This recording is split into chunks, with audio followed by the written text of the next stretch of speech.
You're listening to the Cult of Dusty Show here on YouTube.com.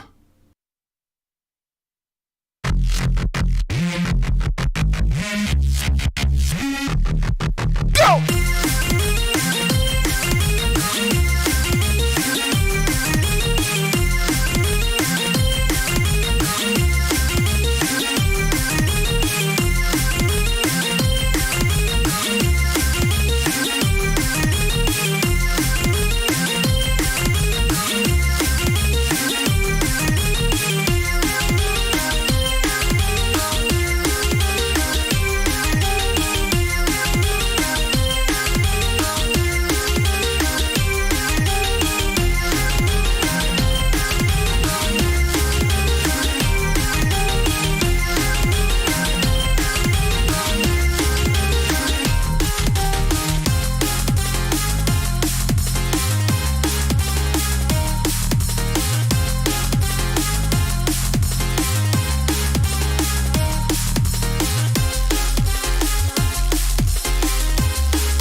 What's up, everybody?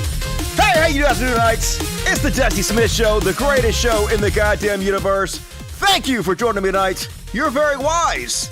And tonight we have a good show for you guys tonight. We did a special Saturday show. It was my birthday, like Thursday.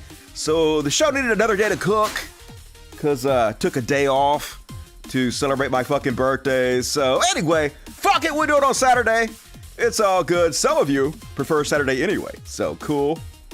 How you doing? What the poors doing out there? I love me some poors. You disgusting, dirty motherfuckers. What do you gotta say tonight? What the fuck? What the fuck indeed? Gonna do some what the fuck tonight. Poors! What's up, Grio? Good to see you poor motherfuckers tonight. What up, Dusty? What up, Joe Perry? Yay! He says, Veggie Bowl Girl, or Veggie Owl Girl. Close enough. Had a little movie guy start. Buddy of mine on Discord does a really good movie guy voice, so we're opening up with that tonight. Appreciate you sending me those clips. Also want to show you guys this. Somebody made me some fan art.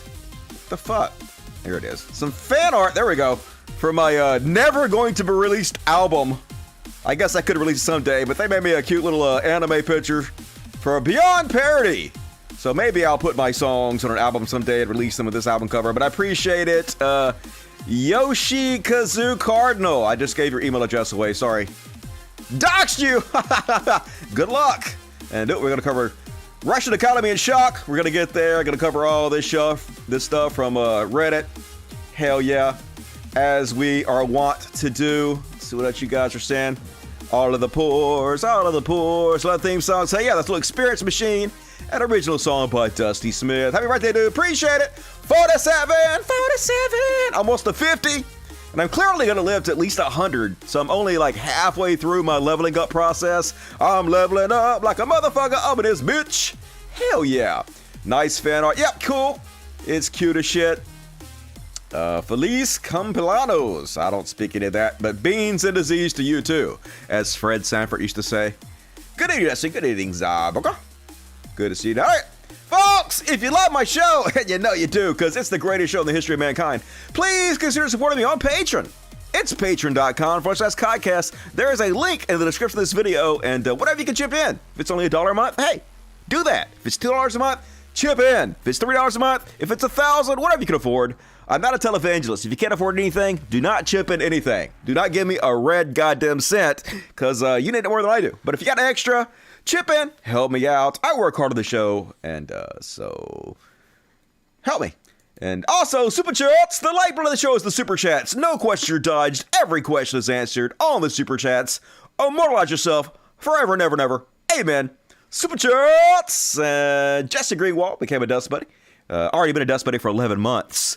So you're one of the good ones there. And E, my buddy E is back, and you're gonna be in trouble. Hey nah, E is back. Give me $50, and then another $50, $100. E, already the hero of the show, starting us out right. God damn it. Do I love me some E? Yes, I do. Good to see you, not E. Says, in the house, and happy birthday. Appreciate it, E.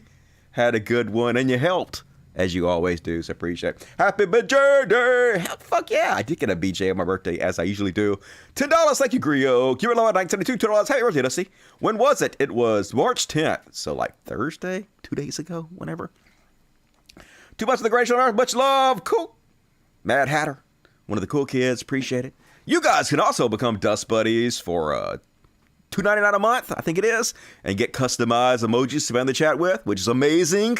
So do that. Be sure to spam the chat with impunity. Dust Buddies. Fuck yeah. All right, let's go and kick off the show, folks. Got a very short religious bullshit section. You know who I blame? Him at Meta.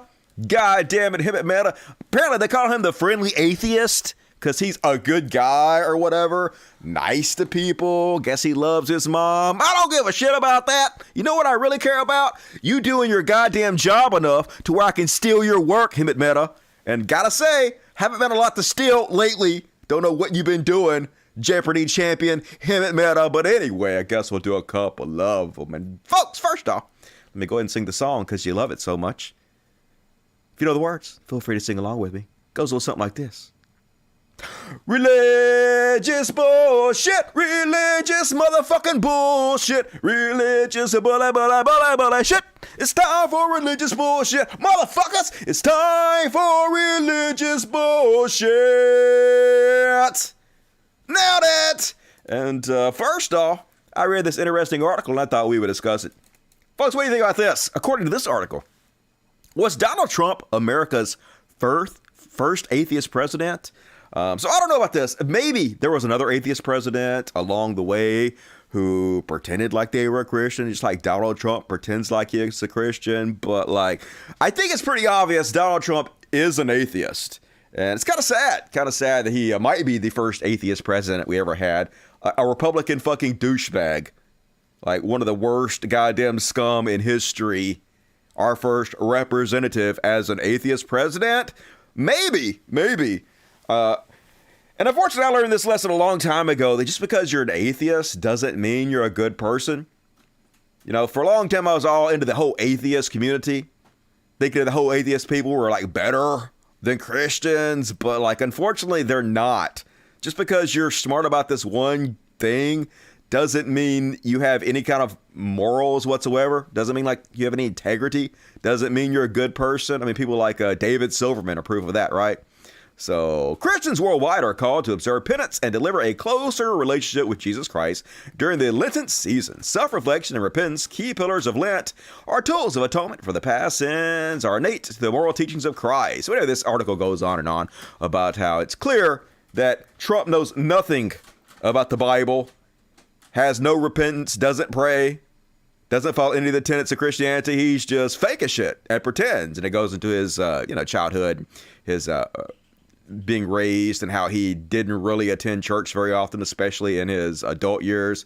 So sad to think that Trump might be the first atheist president. But at the same time, probably because of the fucking trash world we live in, this is the representation we have. Hey, Cece, don't do that, please. She's apparently knocked my bag of Raisin Bran off the top of the refrigerator and is trying to claw her way into my Raisin Bran. That's my Raisin Bran, kitty! Don't you eat my Raisin Bran!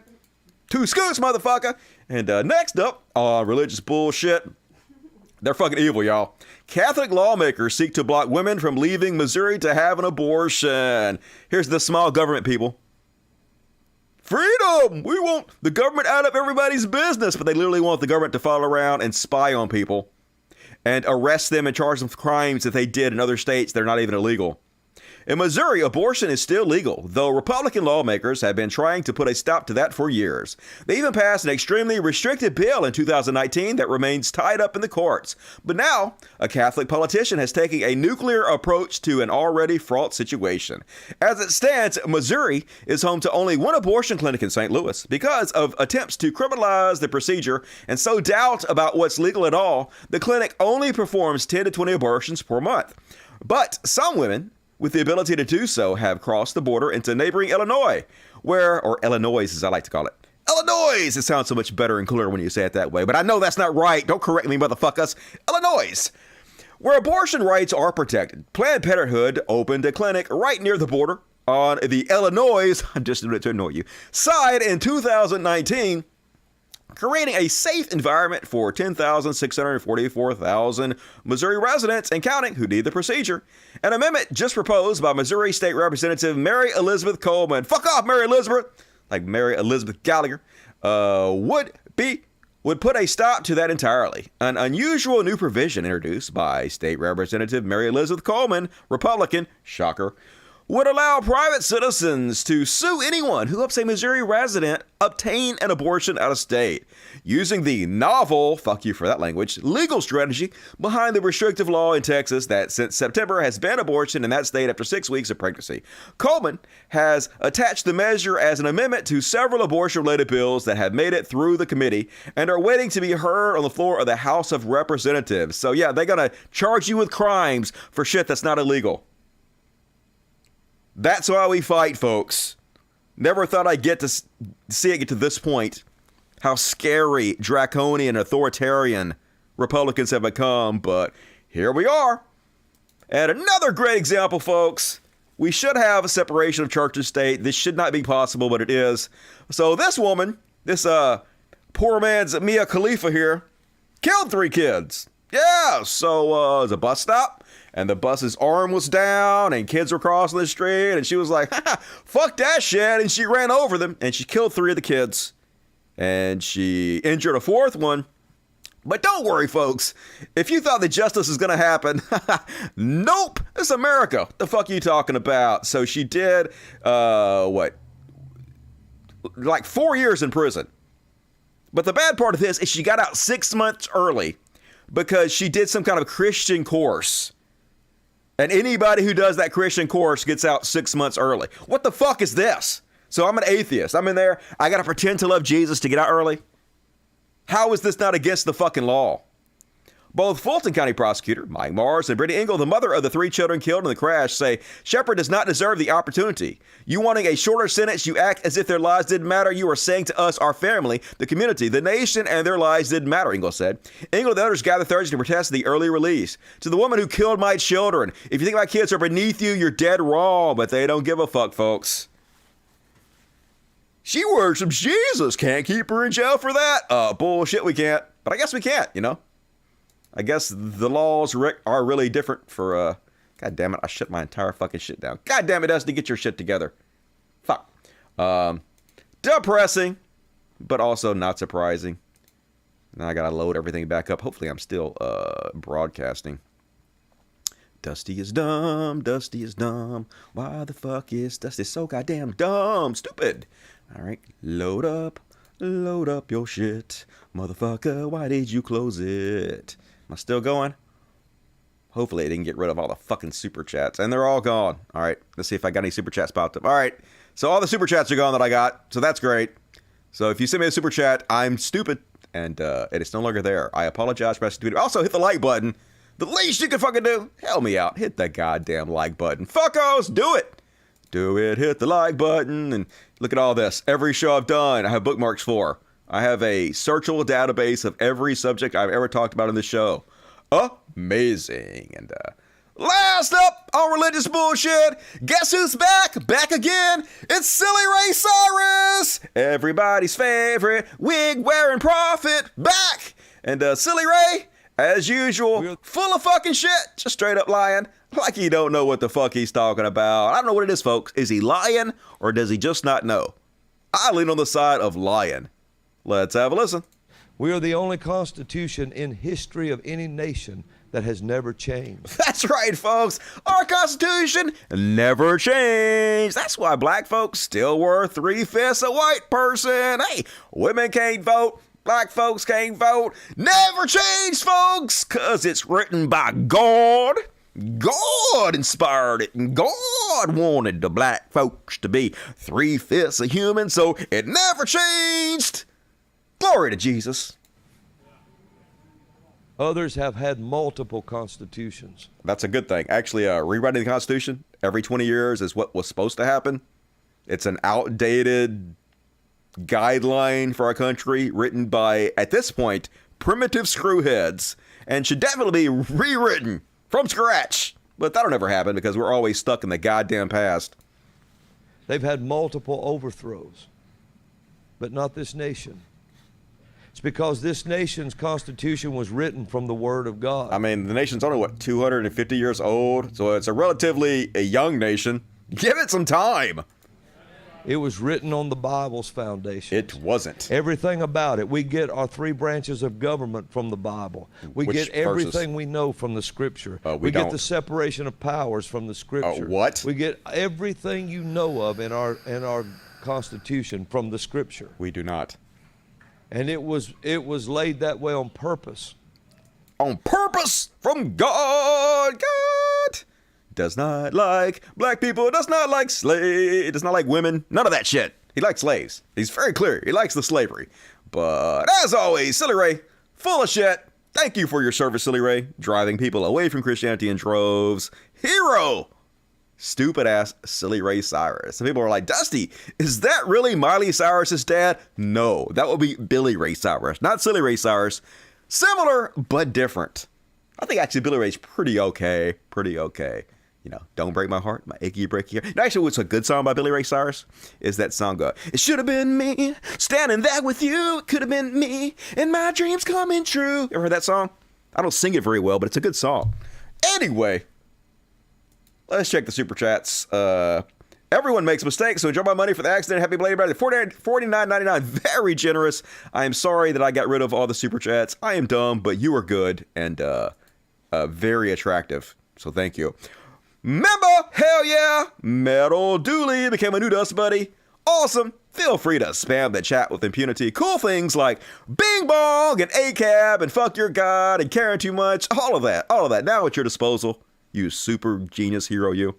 Dusty, says Cubert Lover, resending you a super chat. Just saying I think Obama was the first atheist president. Maybe. Although Obama went to church. Didn't Obama have like Reverend Wright? Wasn't he like a big member of a church community? I think probably. I think he knew. You have to say God, say you believe in God. Yeah, it's possible. But it's also possible he actually believed it because he was a member of like a black church or whatnot. So I don't have no idea. But anyway. More super chats, please, if you want to, if you're able. Now we have a very short, tiny, teeny segment that I like to call Beyond's Parody. First off, on tonight's Beyond Parody, as always, incredibly fucking Beyond Parody, folks. It's like, I mean, are they trolling? Do they really know or do they not know? So this is female to male transgender wrestler. And he wants to wrestle other dudes. But because he was born female, or assigned female at birth, they're forcing him to wrestle cis girls. And he is dominating them. Transgender wrestler forced to compete in girls' tournament is booed after winning in final. Why would you boo? Because they don't know. Because they're so stupid. They think this is a male to female trans person. So they think it's a man. It's a man competing against women. And they're right. It is a man competing against women because a trans man is a man. But not for the reasons they think. So this is, of course, Jordan Peterson's subreddit. Always transphobic, always trash. This is what happens when you let men compete in female sports. You're right. Accidentally based, but not for the reasons you think. You fucking morons. As always, Beyond Parody. And next up, folks, I guarantee you, you're not gonna see this coming. You might think you know what the definition of socialism is, and you might think you know what the definition of communism is, but I promise you, you do not. This woman knows what's up. Let's let this brain genius explain it all to us. There is no way an employer is going to pay you enough money to even survive moving forward. Based! I agree with her. Under capitalism, the system we have now, it's all about the profits being funneled to the very top. And the people at the top are so fucking greedy, they literally don't give a shit about us. They make us work for slave wages, and we have to scrimp and scrape to get by. You're totally right. So the solution is what? To have like greed taxes, to tax some more, to put that money back into the system, to where the lower classes of people get it, right?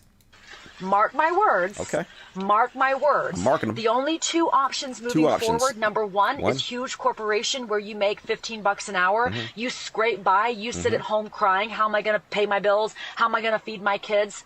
Socialism. What? No! You're literally describing capitalism. How the fuck is that? How is that socialism?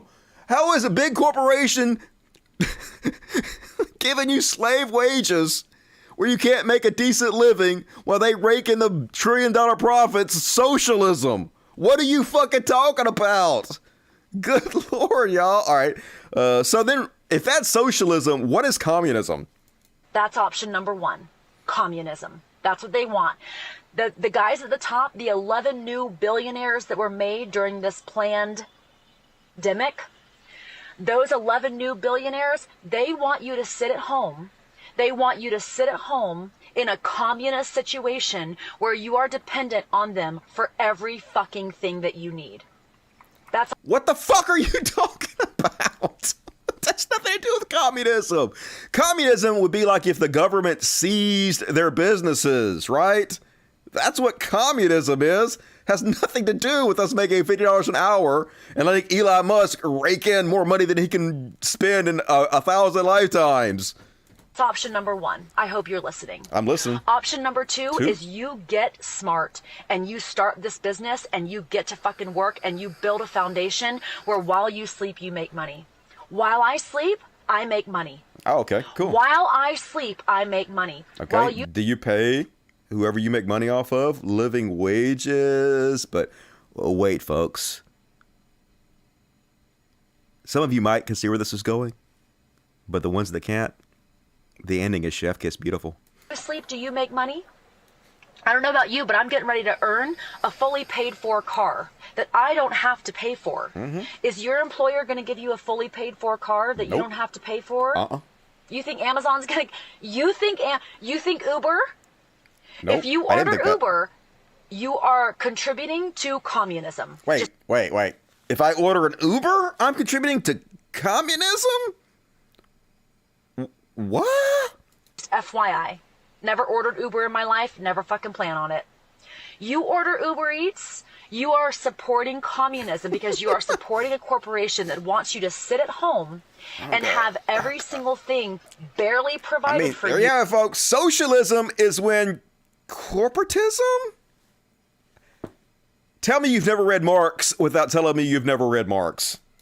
With no chance for you to grow extreme wealth, no chance for you to get what you want. And I am so passionate about this because I want you to have extreme wealth. Somebody in the chat is already ruining it. Don't you ruin it. I want you to feel the way I feel, which is how do I do that? To check my bank account. I can go inside.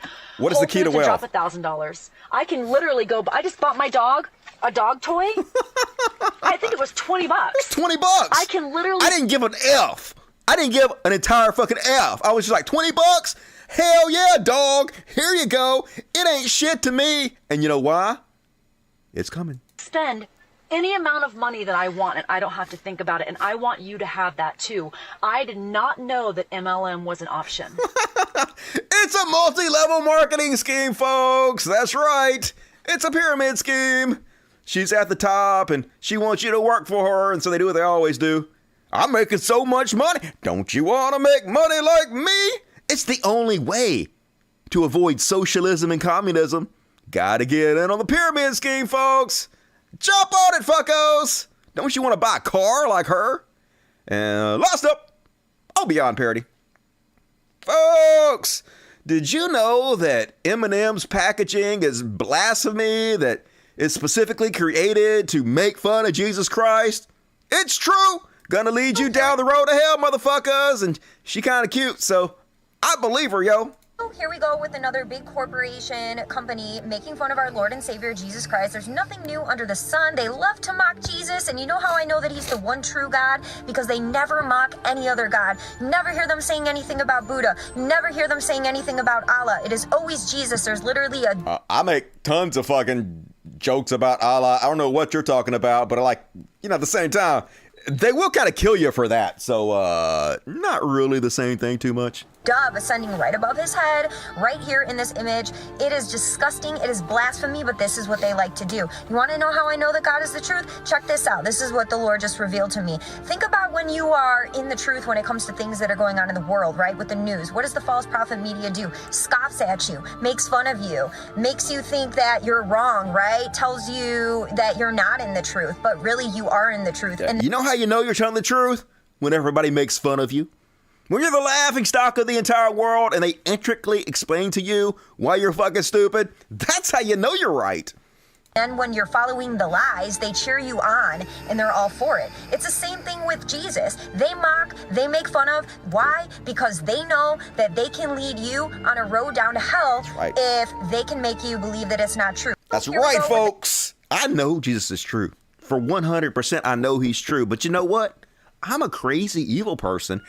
And not only do I want to be tortured forever in hellfire, I want to trick you into being tortured forever in hellfire. Just pure fucking evil. So folks, run away. Run to the church, because I'm pretty sure they'll help you out there. Definitely not shameless, scummy, pedophile con men. In any way there, are they? Super cool. And that's my Beyond Parody. Hope you guys enjoyed it. Let's check the Super Chats. Super Chats. Dusty, did you know TJ made a video dumping boiling water on his privates? No, he did not. TJ made a video dumping boiling hot chocolate on his privates. It was chocolate. I have seen it. I don't think it's available anymore. I went to look for that like years and years and years ago when I was feuding with TJ. I went to look for that video again and I could not find it. And then, of course, there was the other one where he shoved the banana up his ass. Two totally separate videos, though. But, not that bright. Somebody's like, oh, TJ, you so sexy. Could you please send me a video of you shoving a banana up your ass? I promise I won't release it on the internet to everybody. TJ's like, yeah, sure. I trust you. Nobody will ever see this. But yeah, he handled it pretty well, I guess. He overcame it, so it's all good. TJ is proof that no matter what embarrassing thing you get caught doing, you can always fucking overcome it. So if you think about it, kind of an inspiration a little bit. And you know, I talk a lot of shit about TJ, but I'm going to be honest with you. Like, I've said this before. If there was no TJ, there would be no Cult of Dusty. TJ is the inspiration behind why I started my channel. Not because I thought his videos were that great or anything, but because I read an article about how well he was doing on his atheist YouTube channel. And I was like, well, if this guy's doing it, I can do it. So I started doing it. And also like this podcast. I think this podcast is better and it's like an evolution on the Drunken Peasant stuff. But this podcast was inspired by the Drunken Peasants podcast. So got to give TJ his props for helping inspire the show. Dusty, I think Lyndon Johnson said government should be half socialist, half capitalist, not communism, not fashionism. Well, good up for Lyndon Johnson. I agree. Jonathan Gordon, 299. What's up, Jonathan? Tech became a new Dust Buddy. What up, Tech? Welcome to the Cool Kids Club. I'm an evil atheist who was delivered from the Assemblies of God Church of God of Prophecy. Hey, I used to be a member of the Assemblies of God Church. Scary. Blush, bad, dusty. Take more of my money, you silver fox. Ooh, I will, you sexy thing. Compliment you in order to get money. Shameless, Dusty. Already read that. All right. Go. More super chats, please, if you want to. Please hit the like button if you want to, if you're able. I mean, you're able. All of you are fucking able, right? So it's a matter if you want to or not. And so they have to question, why don't you want to? Is it because you're evil? Is it because you're just a sack of human excrement? Possibly. Just saying. And next up, we're going to do the section that I started on the last show, folks. Going to do it again. It's a little thing I like to call Russia, Russia, Russia. Boom, nailed it. Perfect timing. Totally in sync. It's kind of like Marsha, Marsha, Marsha. Remember that Brady Bunch? Amazing. But it's Russia, Russia, Russia. Anyway, first off, on Russia, Russia, Russia, Putin had a really bad week, and we're going to look into it. First off, do you guys hear about the story? So some military communications from Russia got intercepted. It's one that let the people know that they killed one of the main generals in Russia. And how they found it out was because the Russian military had to use an unsecured text phone to send the message to the Russian government. Like I said, unsecure. And the reason they had to do this, because these fucking geniuses destroyed all the 4G towers in the area that they were using in order to make secure calls back to Russia. So they literally punched themselves in the dick, and they were forced to use open lines of communication that got intercepted. So just feckless in every goddamn way. Showing what a paper tiger the Russian military is. I can't believe we were scared. I mean, I'm still scared of the nuclear bombs, but the fucking military is a joke at this point. Like, I'm kind of scared too that it's been so illustrated now what a joke they are, how they couldn't actually take over anything anymore, how easily they would be destroyed by Western military, and it might make them freak out and like nuke shit just to get a little bit of their get back. It's like a guy who goes out and starts a fight and gets his ass whipped, and so as they pull him apart, he's still got to go over and try to punch the guy to get his get back. That's what they always have to do, this toxic masculinity bullshit, where you always have to prove yourself. Can't let you get the best of me. That seems like the kind of dickhead Putin is. But hopefully, we will not have a nuclear winter, because sounds cold. Sounds bad. No thanks. And then Russia, being the beacon of freedom it is to the entire world, loved by all the conservative douchebags who hate government authoritarianism and censorship. Well, yeah, they've moved to ban Instagram and WhatsApp, and they've designated Meta, which is Facebook, an extremist organization. Yep, they're tightening down on the censorship, shutting down the internet all over the place. Russians have been forced to use VPNs to get around the new laws and the new censorship.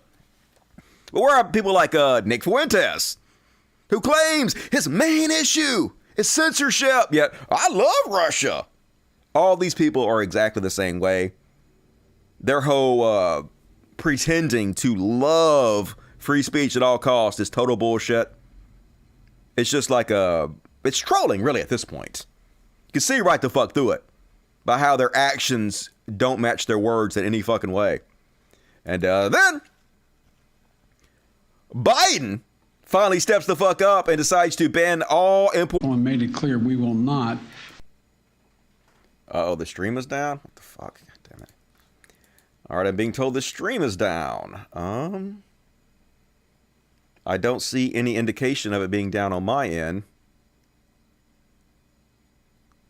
Am I back? We're back? Okay, I don't know what the fuck happened. Make sure my VPN is not on. My VPN is not on. There doesn't seem to be any problems. Let me shut this down just in case. Let me shut this down. Let me shut that down. All right, just to make sure. I'm going to shut my Steam down. Everything in the background gets shut down. Fuck it. All right, we back. Cool. So good on Biden for hardlining against Russia. We know that Trump would have never done anything fucking like that. And then it was announced that McDonald's leaving fucking Russia. No! I mean, that's actually good for Russian hearts. Less people will probably die of heart disease and stuff, but they decided to pack it in, folks. Even McDonald's building out of Russia. And Russians not taking it very well. Here they are, back to back, all the fucking down the road to get their last chance at McDonald's. They'll probably nationalize it. Call it McRonald's or something. It'll be even shittier somehow than it was before. Probably sawdust burgers or some shit. But we'll see what the fuck happens. Hey, you guys might want to overthrow your government or some shit. Otherwise, no Big Macs for you. And Coca-Cola also pulling out. No Cokes for you either. How you motherfuckers gonna live without all your sugar and fat? Coca-Cola suspends business in Russia. Load up, motherfucker. Do it. The Coca-Cola company says it's suspending its operation in Russia. It's the latest in a string of well-known Western brands to halt their work in the country after a similar announcement Tuesday from McDonald's and Starbucks. No, not Starbucks! Way to hit them where it hurts, America. Capitalism. Fucking cancel the shit out of Russia. So expect them to be rioting in the streets every day, because if they don't get their mocha, lotta, chaka, vente, they gonna freak out, folks. And I don't even know what the fuck that is. Those are just words to me. And then, oh yeah, apparently, no shit. The Kremlin is in shock from the unprecedented economic war. At first, they were like, no, we're gonna be fine. These sanctions ain't gonna do shit to us. And they're like, please, sir, can we have some more commerce? Nope. No commerce for you, Russia. Might want to get rid of Putin a little bit. Man, they're like, sanctioning them back into the fucking Stone Age. It's going to be like 30 years before they even reach what they were in the 80s at this point. Let one goddamn egomaniac dictator destroy your whole fucking country. What's wrong with you people? And of course, it's easy for me to say, coming from a country that voted fucking Trump president, but hey, we're dumb too. Just because we're dumb as shit doesn't mean that you guys aren't also dumb as shit. Yeah, rubles are worth 1 cent. We're less than that, aren't they? People say I say rubles wrong. I say everything fucking wrong. It's a mystery that I can't even fucking speak English at all, to be honest with you. And then, don't know if it's true, but they say that Vladimir Putin's super yacht might have been seized. Now, the captain of the boat says, this is not Vladimir Putin's super yacht, but I mean, that's exactly what the captain would say. The captain's not going to say, oh yeah, you guys just seized Vladimir Putin's super yacht. That should piss him off. No, he ain't going to say that shit. But anyway, U.S. authorities believe a $700 million super yacht that's docked in Italy could belong to Russian President Vladimir Putin. $700 million, folks. Good God. I heard he lives in like not just a mansion, but basically like this mall that has its own strip club in it, its own casino in it. It's just crazy how much money this motherfucker has. But you're going to suffer, Russian people. That's what happens when you have these oligarchs goddamn in charge. Might want to do a little coup. Just saying. Get the pitchforks ready. Get the torches ready. Burn it all down. I mean, you know, with words and ideas. Wink. And next up, you guys see this one? This guy going to a Russian mall, I guess. I don't know. Russia has malls, apparently. Way to go, capitalism. And he just throwing rubles all over the place. And you'll notice no one's gathering them. Like, no one gives a shit. People are like, yeah, that toilet paper. You just threw toilet paper, dude. No one wants this fucking toilet paper. It's worth a fucking penny. Whole shit has been destroyed. Like, they've had the stock market in Russia shut down all last week, and they have it still shut down this week. So you can't cash out. You can't invest in anything. They're basically destroying the entire future of their economy because no one has any reason to invest in them. Because now they know that at any second they could just ban the whole stock market and you can't even get your money out. You can't sell your stocks. You can't trade your stocks. Why would anybody want to invest? They wouldn't. Poor Russian people. I know most of the Russian people are actually probably good people. I don't know if that's true or not, but a lot of them are really good people. And I'm sorry that all of you have to suffer. But at the same time, might want to get rid of Putin a little bit. And then Putin went public. The Kremlin went public and says, hey, Facebook, you need to stop promoting extremist activities against Russia. Yeah, fucking Russia saying that. Talk about an example of pot calling the kettle black. Imagine Russia bitching at Facebook for spreading misinformation on Facebook. That would be like me griping at you guys for masturbating too much. Hey guys, might want to cut all that masturbation you're doing out. Masturbation bad. Blink, blink, blink, blink. Beyond parody. You Russian fucks. And then, who had Tulsi Gabbard as a Russian agent on their bingo card? Everybody did. Did anybody? Total disinfo, 100% Russian propaganda from this turd. Did anybody in Washington think that might have been a little provocative? And I'm not blaming the Americans for everything that Russia does. But not everything, but you're blaming them. I'm just saying it takes a little touch to handle a buffer state like Ukraine. Don't you think so? Yeah, Jesse, you know, as you said, there is so much devastation and incredible suffering that's going on in Ukraine right now, and the world needs to condemn Putin for his actions. The thing here is that our leaders really have this FU attitude, and they just... This is literally coming from a person who is now clearly a Republican, clearly on the side of Trump. And the Trumpsters who spent 4 years yelling at us, fuck your feelings, you fucking snowflakes, facts don't care about your feelings, fuck you, and now going to accuse the left of having a fuck you mentality. Once again, beyond parody. Don't care. We see this FU attitude in our domestic policy here at home, where they're saying, you know what, FU to parents who are concerned about what their kids are being taught in their schools, FU to Americans. Yeah, and now they're saying, fuck you, parents. No, what we're saying is, hey, we should teach our kids the history of the country in the school, which includes lots of racism. And those of you parents who don't want your kids taught the history of the country, the facts, maybe homeschool your children. Pull them out. We want to teach history regardless of how brainwashed you are about Republican media. If that's a fuck you, then it's a much needed fuck you. Want to make their own decisions as it relates to their health and COVID.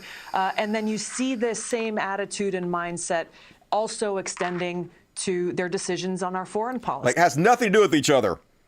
This is culture war is all they fucking have. So they have to mention it continuously.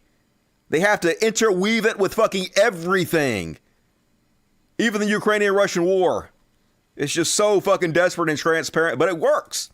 It's a wedge issue that's definitely working for them. And prepare your shock face. Here's mine. Accused Russian agent gave to one political candidate. Can you guess which politician they gave to? I'm sure you can't. I mean, there is a picture right there on the screen and her name's right there, but I'm still guessing you can't. It's Turfsy Gabbard. Russian-American national Ilana Branson was indicted this week for lobbying for pro-Kremlin policies while not registered as a foreign agent. She gave to just one U.S. politician, Turfsy Gabbard. And shocker, folks, this is what I was telling you last time about how these people can be Russian disinfo agents without actually having to have any contact directly with Russians. See, what they do is they put out statements, like pro-Russian statements, pure Russian propaganda, because they know what's going to happen when they do that, because they've seen that what happens with other politicians who do the same thing is that the Russians fund their campaigns. The shadowy money pours into their campaigns. So the more they push these Russian propaganda talking points, the more money they make. And also the bots go on and boost them up online to make them seem like they're more important than they are and shit. And so, like I said, they don't have to go to the Kremlin. They don't have to talk to anybody in Russia. They have this cohesion where they work together without actually having to conspire together to benefit each other. And that's clearly what's happening here. It's what happens with other people, like I mentioned last time with Dave Rubin and Jimmy Dore. No collaboration whatsoever needs to happen for this just to organically appear. And it's appearing all over the fucking place. And, you gotta see, this guy's kind of a hero. I kind of like this one. So this woman is a substitute teacher who was living in a really expensive area in downtown Miami. And she seems to be spending all her time just going on media, mostly Russian media, like Russia Today, and shilling pro-Russian topics, spreading pro-Russian propaganda. So this guy just straight up asked her, are you being paid by the Russians to spread propaganda? How you affording that house, substitute teacher? And watch how her demeanor changes so quickly when he asked her that question. Very guilty seeming. Let's watch. You're talking about it as being propaganda. What do you see CNN is doing? What do you talk about the white helmets and that they've been fabricating all that stuff that's been going on? You're going to tell me that's true? They got an award, an Oscar award. What does that tell you? And now they want to take them into the Ukraine so they can go ahead and film some more videos? Okay. I'll be very clear. Let me ask it again, and I'll ask it slower this time. Where did you get the information that Zelensky left and went to Germany and was able to get back into Ukraine during this war? It was in the news. You didn't hear it yourself? He went into a meeting to Germany. It was in the news, of course. Yes. It was in the news. It was on the Russian news. It was on RT.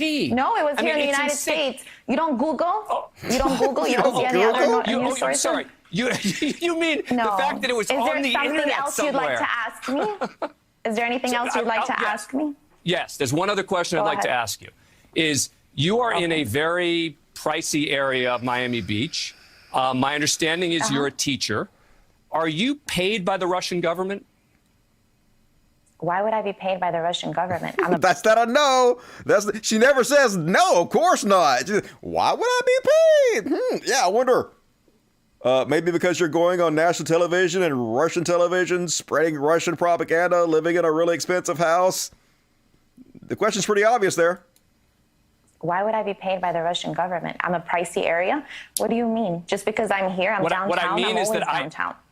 I think you are, I worry, I don't know, I worry you are a Russian agent who is being paid by the Russians to appear on Russian television as an American, supposedly giving objective analysis. And it concerns me, but tell me I'm wrong. I mean, again, I don't know that. No, but I wonder if the Clintons are paying you to do the show. Yes, and George Soros too, right? And George Soros. I guess. Yes. All right. I guess. Soraya, I don't know that we're going to be able to agree. I mean, I don't care if she's a Russian agent or not, but one thing I can tell you, she a bitch. A big old bitch. Reconsider as an American first. Reconsider as an American. All Americans need to reconsider and see that our freedoms, we're losing them slowly because you're having all these people take over in the name of what? Democracy? Right. Who's democracy? Everybody has their own notion of democracy. Ukraine. This is a republic. The United States is a republic. Right.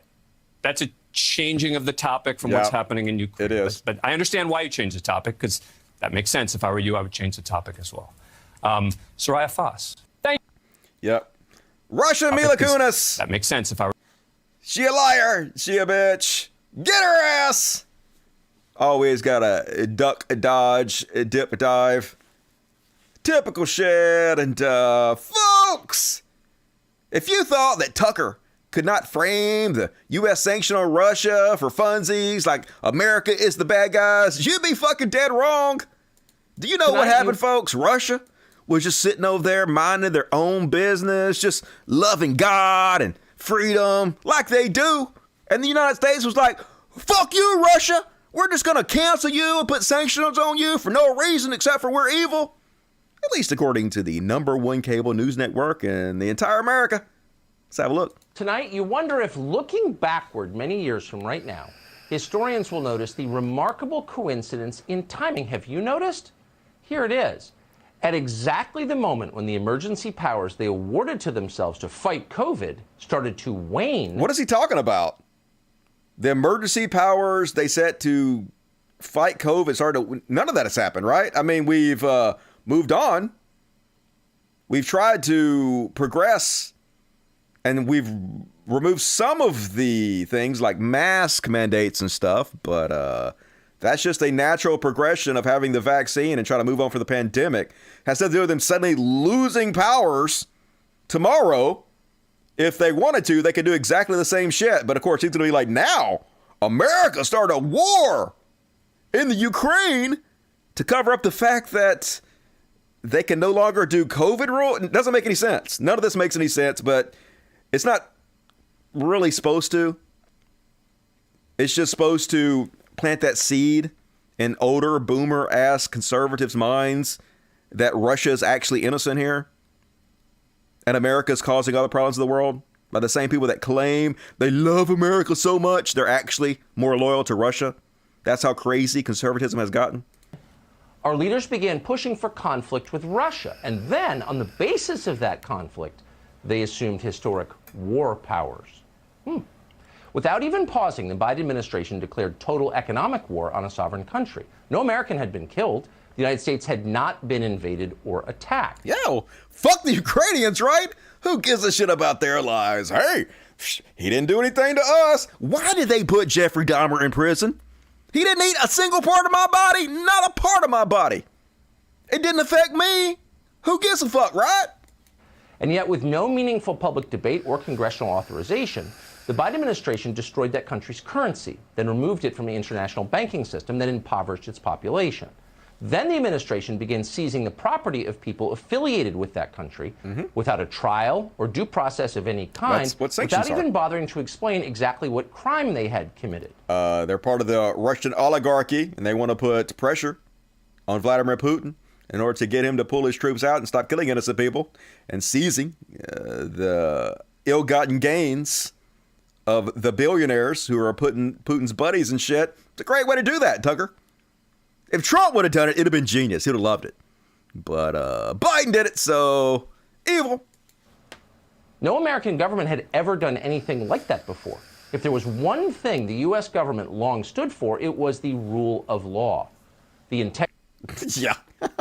Yeah, if there's one thing the U.S. government is known for, it's the rule of law.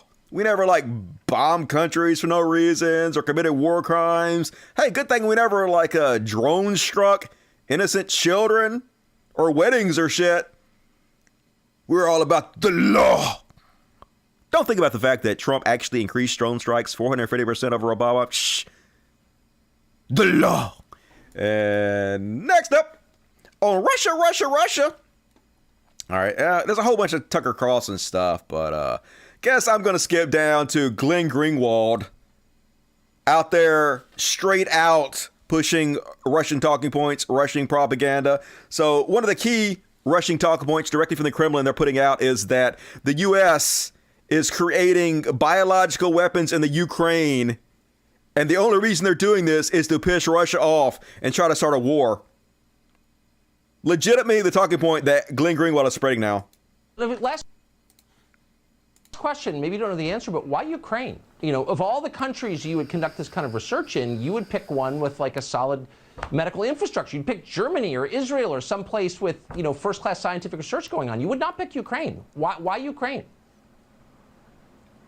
Unless you viewed Russia as your primary threat, unless you wanted to be provocative toward the Russians, unless you wanted to be in Ukraine developing all sorts of weapons, as we clearly have been. We've been flooding that country with lethal arms for 5 or 6 years. So clearly there's an intention for the United States to be heavily involved in Ukraine. The Russians say their motive is to be threatening and provocative. The United States denies that. But they have their tentacles in Ukraine and have for many years all the time, which is a critical part of the narrative that has been lacking.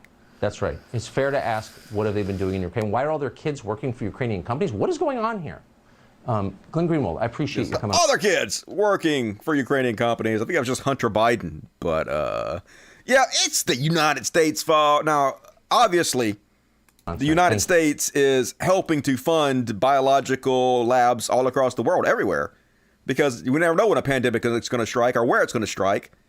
And we want to study these pathogens and figure out ways to not have another bubonic plague on our hands. So, not that hard to understand, but we're just trying to piss off the Russians. It's all our fault, folks. America, we bad. Russia good.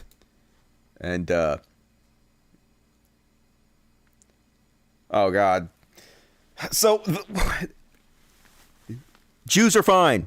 I have nothing against the Jewish people. I do not think there is a Jewish cabal of evil bankers that run the world. I do not think that Jews run the media. I do not think that the Illuminati is full of Jews. None of this. None of this. Jews are cool. Like, I don't even know. I can't even tell Jews from white. Jews are just white folks to me, folks. I don't know. Maybe that's stupid. But unless they're like wearing the little Hasidic things and the hats, I can't even tell Jews from white folks. I didn't even know Adam Sandler wasn't a white dude. He's a white dude to me, just a Jewish white dude, right? But anyway, the Israel government sucks. They are totally fucking evil in every goddamn way a government can be evil. As evil, if not worse, than the Russian government. The same exact sanctions we should be putting on the Russians, we should be doing to Israel. They are sacks of shit, and they own us. They own us, country. They own our fucking country. At least 14 private jets from Russia have landed in Israel in the past 10 days amid the latest round of sanctions targeting oligarchs. The Israeli government doesn't give a fuck about what's happening to Ukrainian people. They're letting all these rich motherfuckers in who have sanctions from everywhere else and letting them buy up some of the best real estate in Israel because it's one of the few places that are actually allowed to do so. And the sad part is, no matter if you're a Democrat, no matter if you're a Republican, both sides are fucking owned by the Israeli lobby. They love Israel more than they love America. They will never say a fucking word about them, despite the fact they are a terrorist government. The shit they have done to the Palestinian people is, in my opinion, worse overall than what has happened to the Ukrainian people. But if we had a lick of a snake at it, have we said boo about it? Fuck no, we haven't. Because we're their fucking bitch. And sadly, it doesn't think it's going to end anytime soon. Doesn't look like it's ever going to fucking end. But I'll still fucking call it out. I'm not worried about anybody calling me anti-Semitic or whatnot. Fuck no. You have every right to criticize an evil fucking government. Very, very Nazi-fied in their actions, in my opinion. And next up. So I've been trying to find dirt on Vladimir. What is his last name? Zelensky. Vladimir Zelensky. I like calling him Vladimir, but people's like, it's Vladimir, Dusty. Whatever. All sounds the same to me.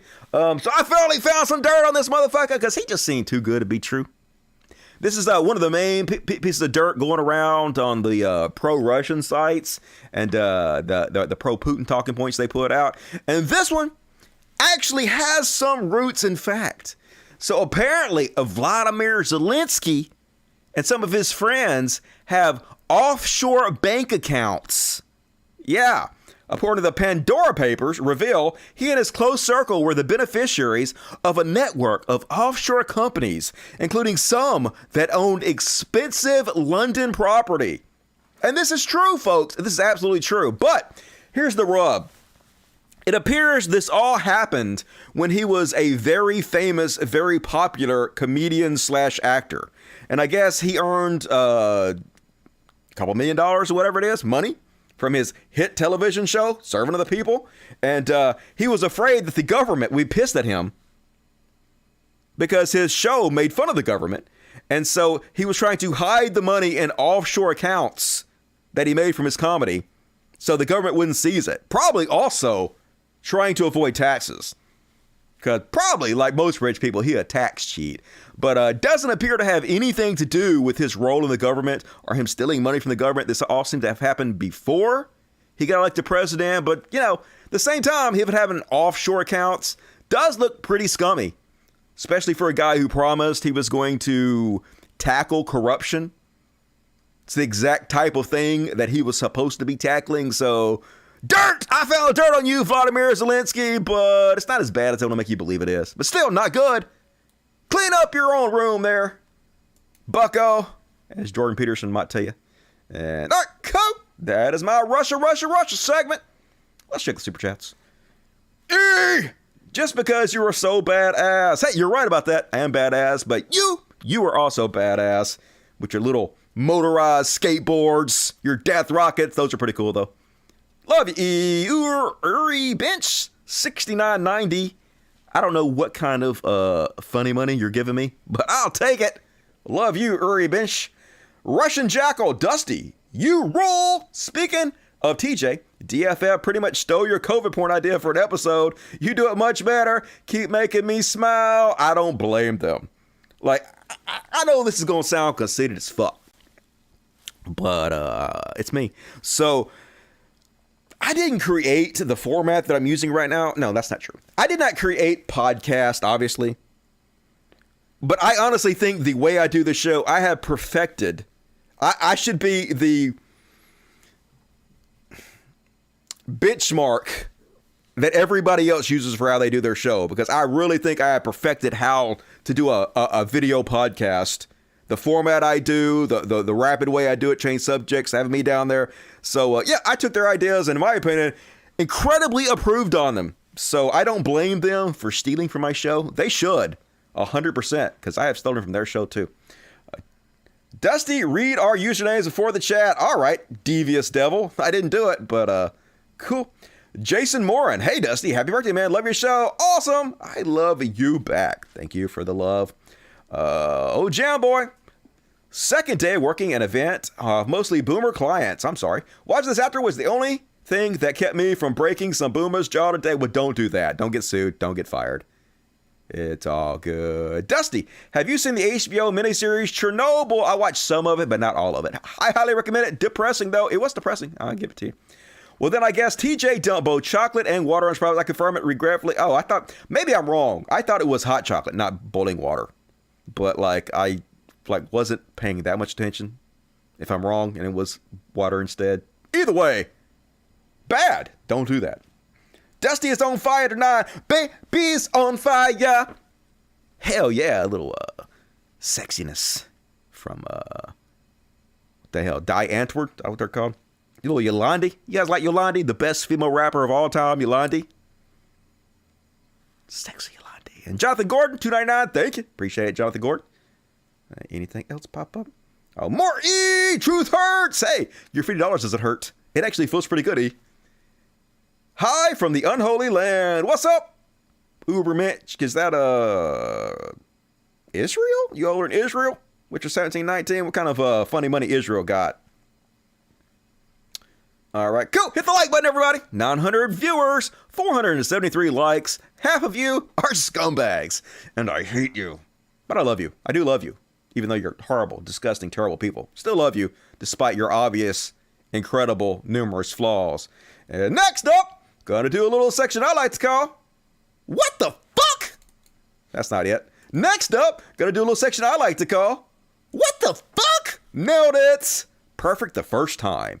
And first off, on What the Fuck, folks. I don't know if you've been doing the VR lately, but this shit is getting super realistic. She's like, yeah, I'm on some kind of probably, I'm guessing it's a roller coaster or something she's about to experience. And here she goes on the roller coaster. Yeah, oh shit, oh god damn it. She's like, holy shit, this is real. It feels like I just fell completely over. Yeah, you fell. That's a lawsuit waiting to happen. Not gonna be a virtual lawsuit either. Gonna be a real ass lawsuit. Get your shit together, VR. And folks, what the fuck? Apparently, former wife or whatever it was, baby mama to human shit stain, Elon Musk, Grimes, is dating Chelsea Manning. Like, first off, I just want to say she doesn't have a type. She don't have a type at all. She just go from one end of the spectrum to the fucking other. I'm talking about Grimes here. Like, what the fuck?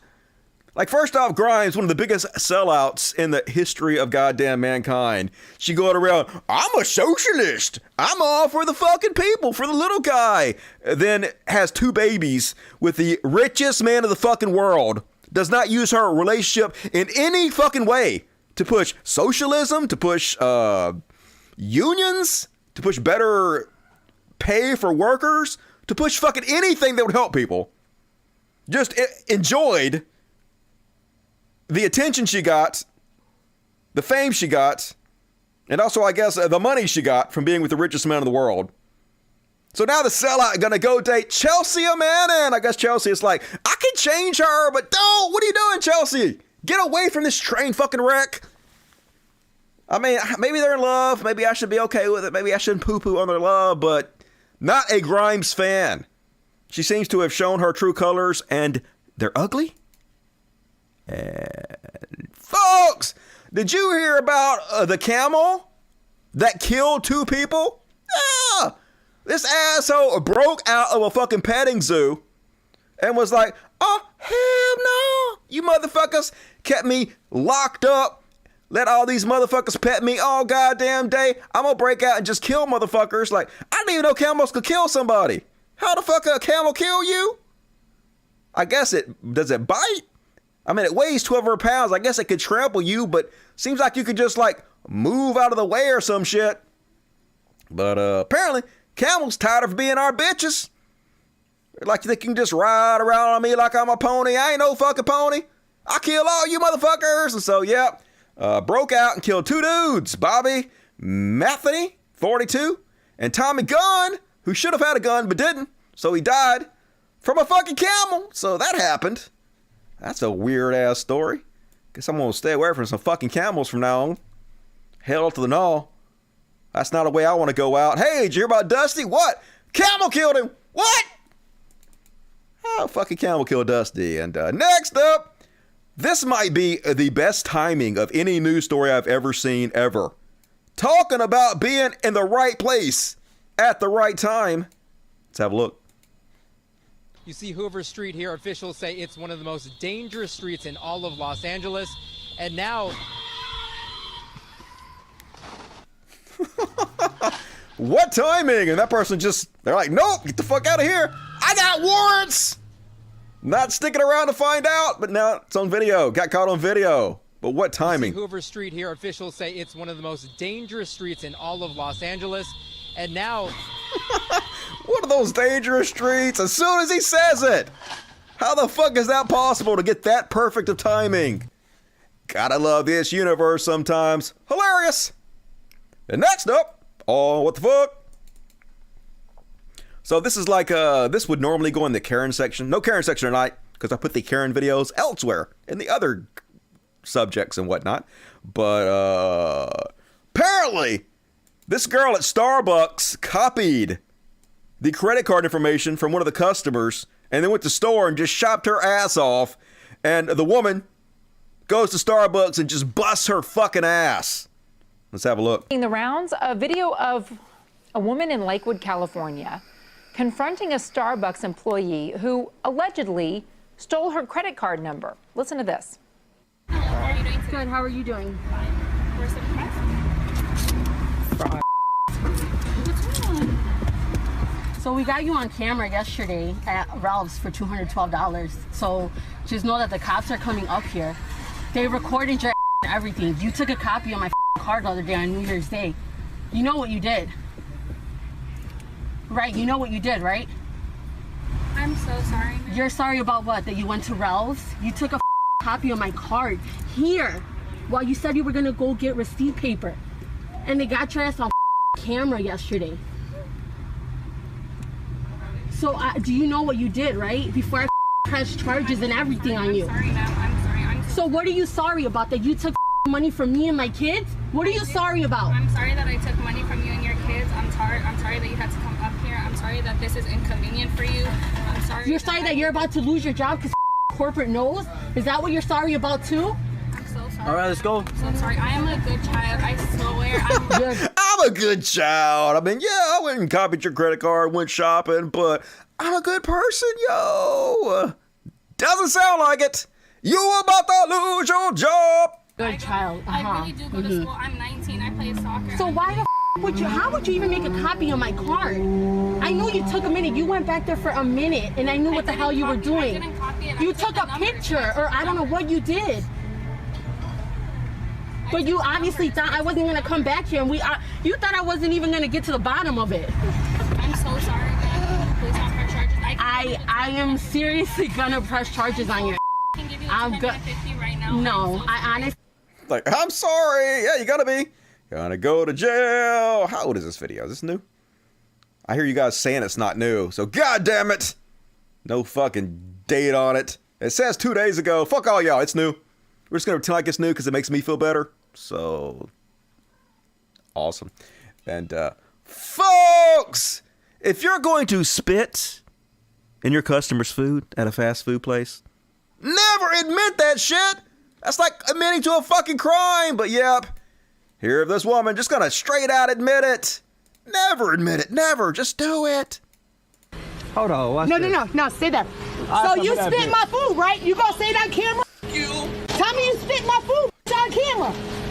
Tell me you spit my food on camera. Don't say it. I spit and go Whopper Jr.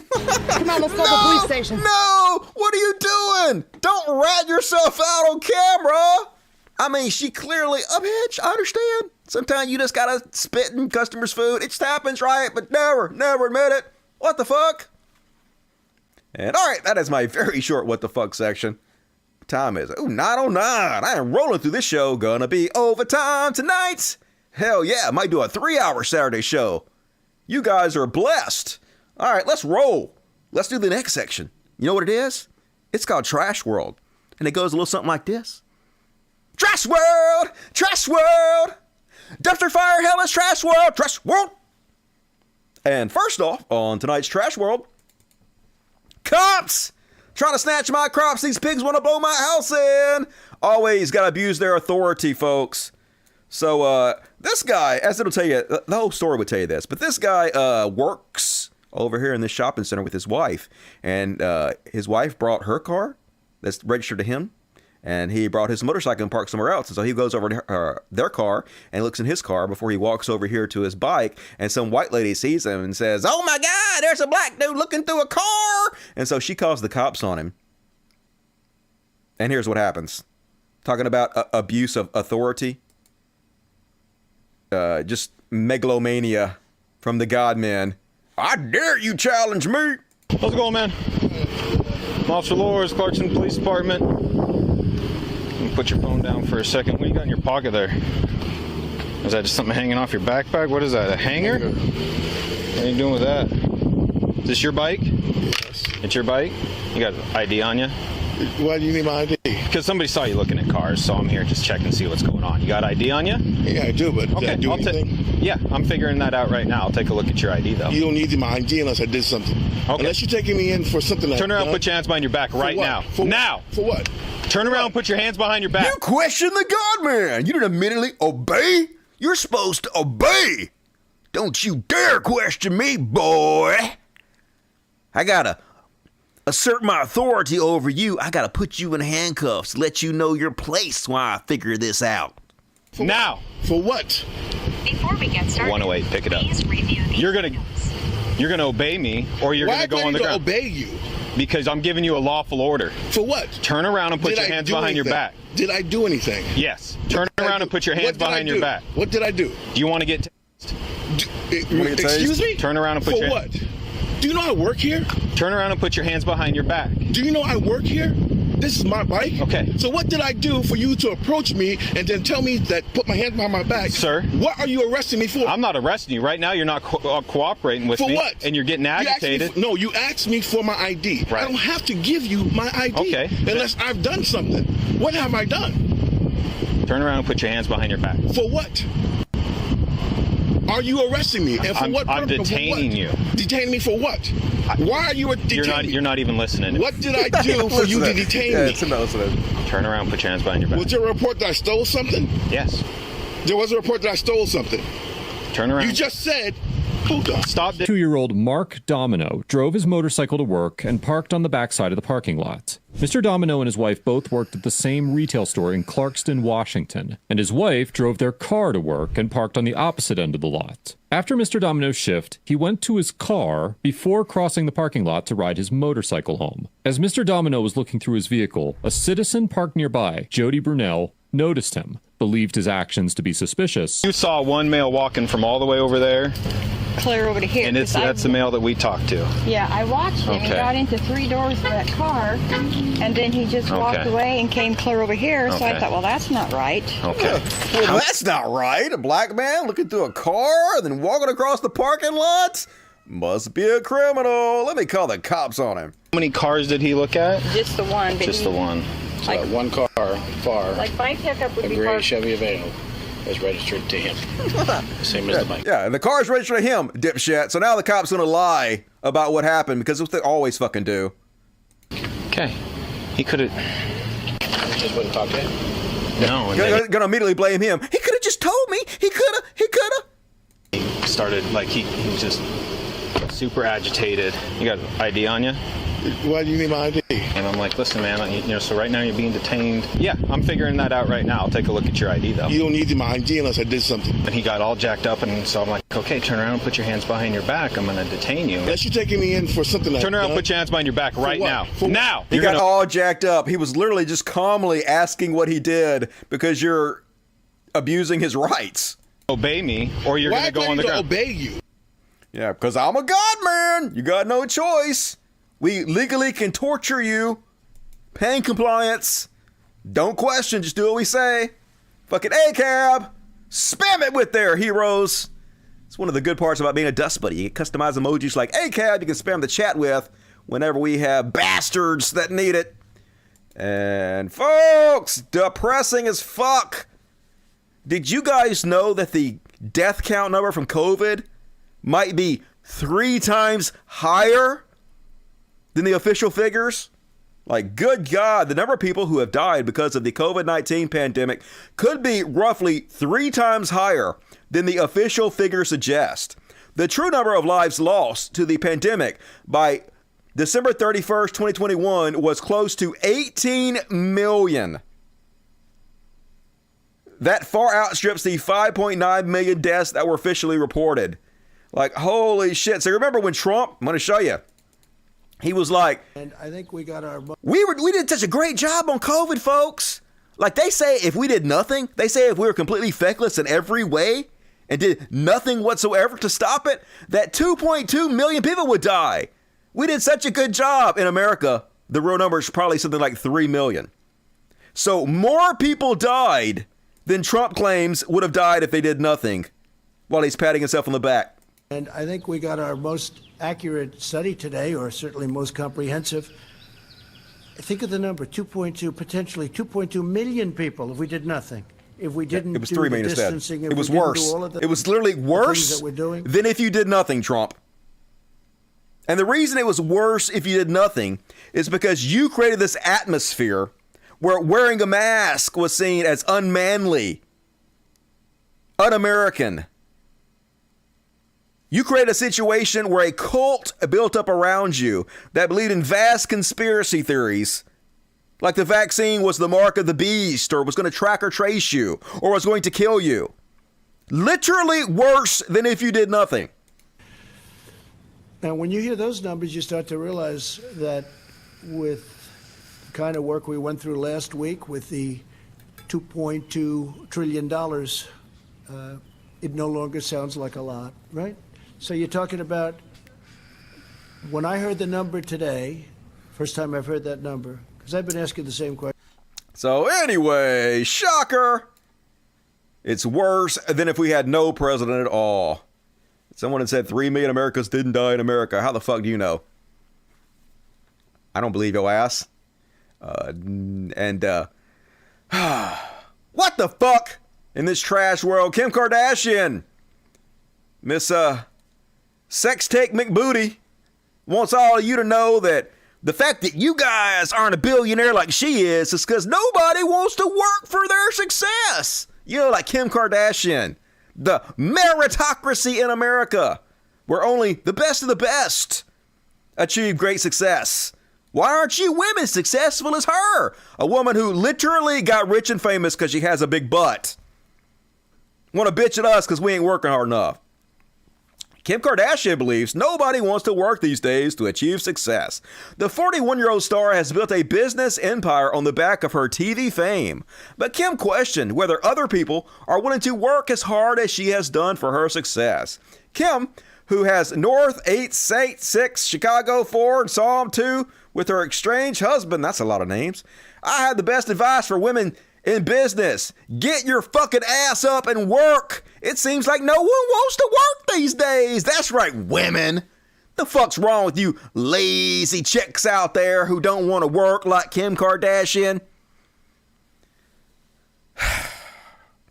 Good God, talking about late stage capitalism.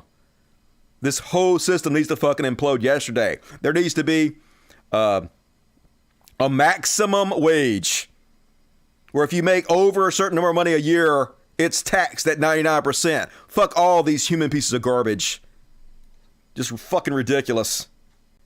What a trash fucking human. And, folks, apparently this is true. Did you guys know this is true?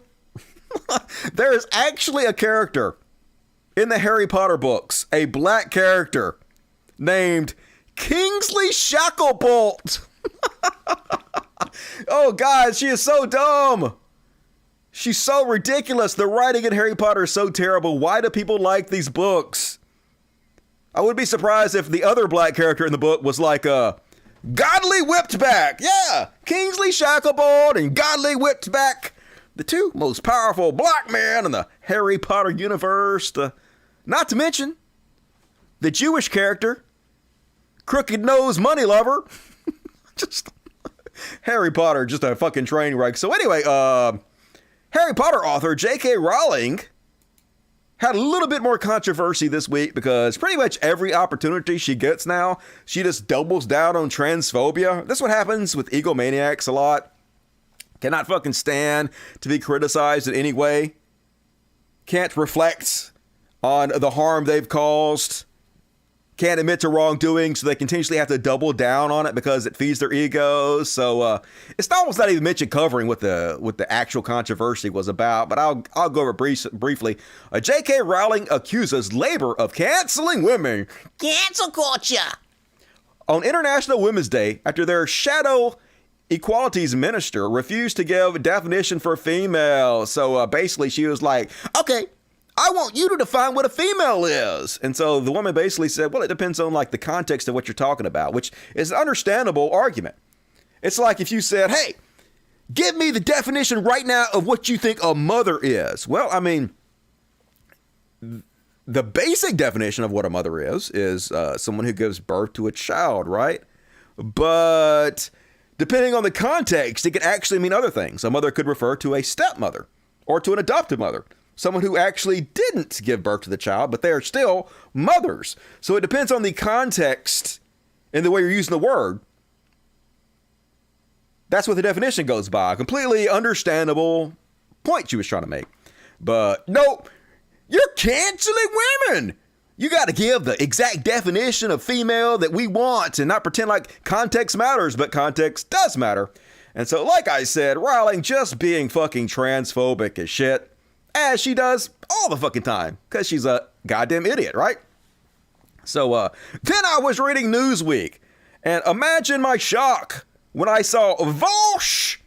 Guys know who Vaush is? Cheap shot. Who am I taking a cheap shot at? You guys know who Vaush is? Vaush is a popular, way more popular than I am, hugely popular leftist streamer, socialist leftist streamer, and dude getting really popular these days. He making an article on Newsweek. Apparently him and JK Rowling got into a Twitter beef.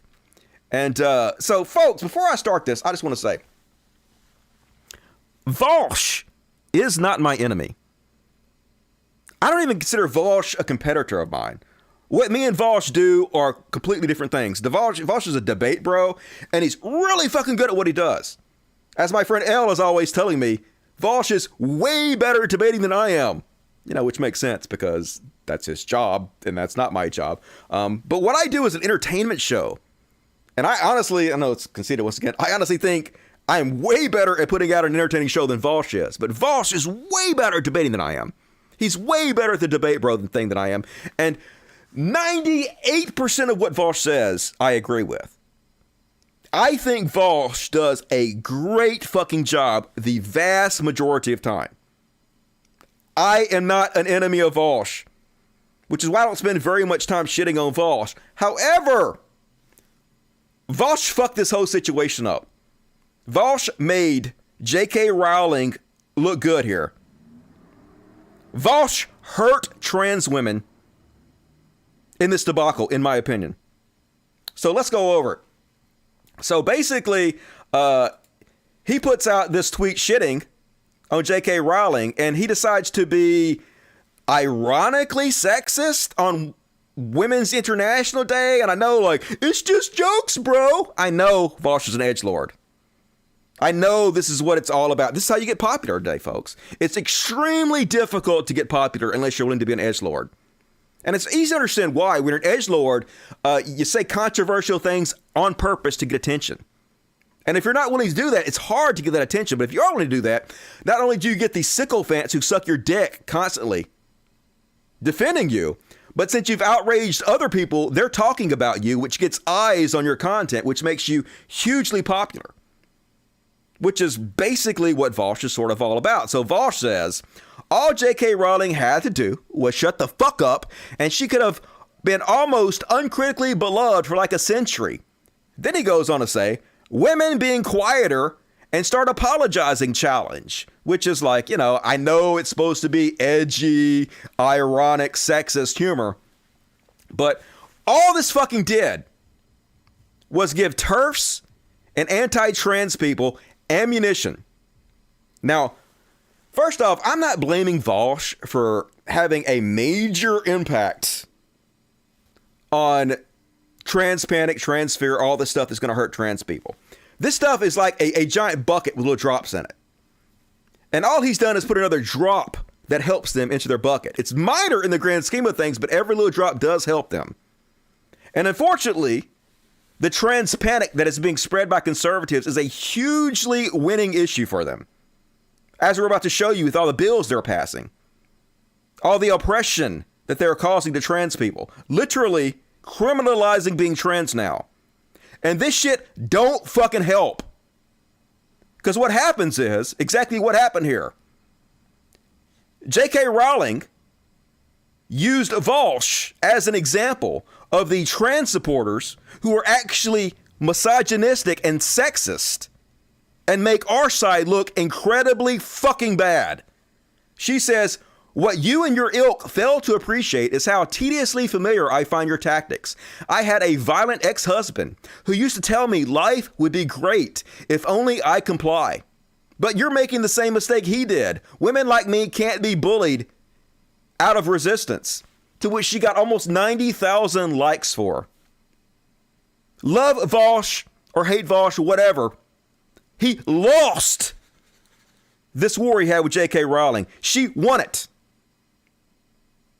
She looks better than he does in this conflict.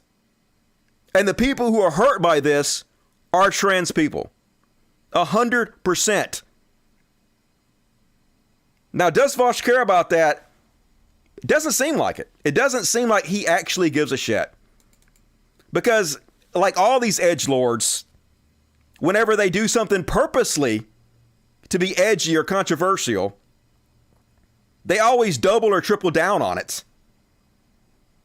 And they try to make themselves look so cool for doing it, and their sycophants feed into it.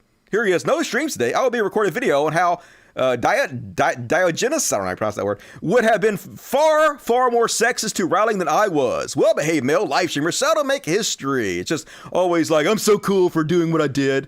That's always the fucking attitude. Here he is, the moral necessity of being sexist to JK Rowling, and why I do it again. Now, I know he's just being edgy for edgy's sake. I know what he's doing. But it just makes both him and trans allies look incredibly fucking bad. It's just so stupid. Giving Rowling this ammunition, these bad optics, does nothing but hurt the trans community. But I just don't think he gives a shit. I don't think he cares. Honestly, my opinion of Vaush is he would sell his mother for 10 likes on YouTube, for 10 more subscribers.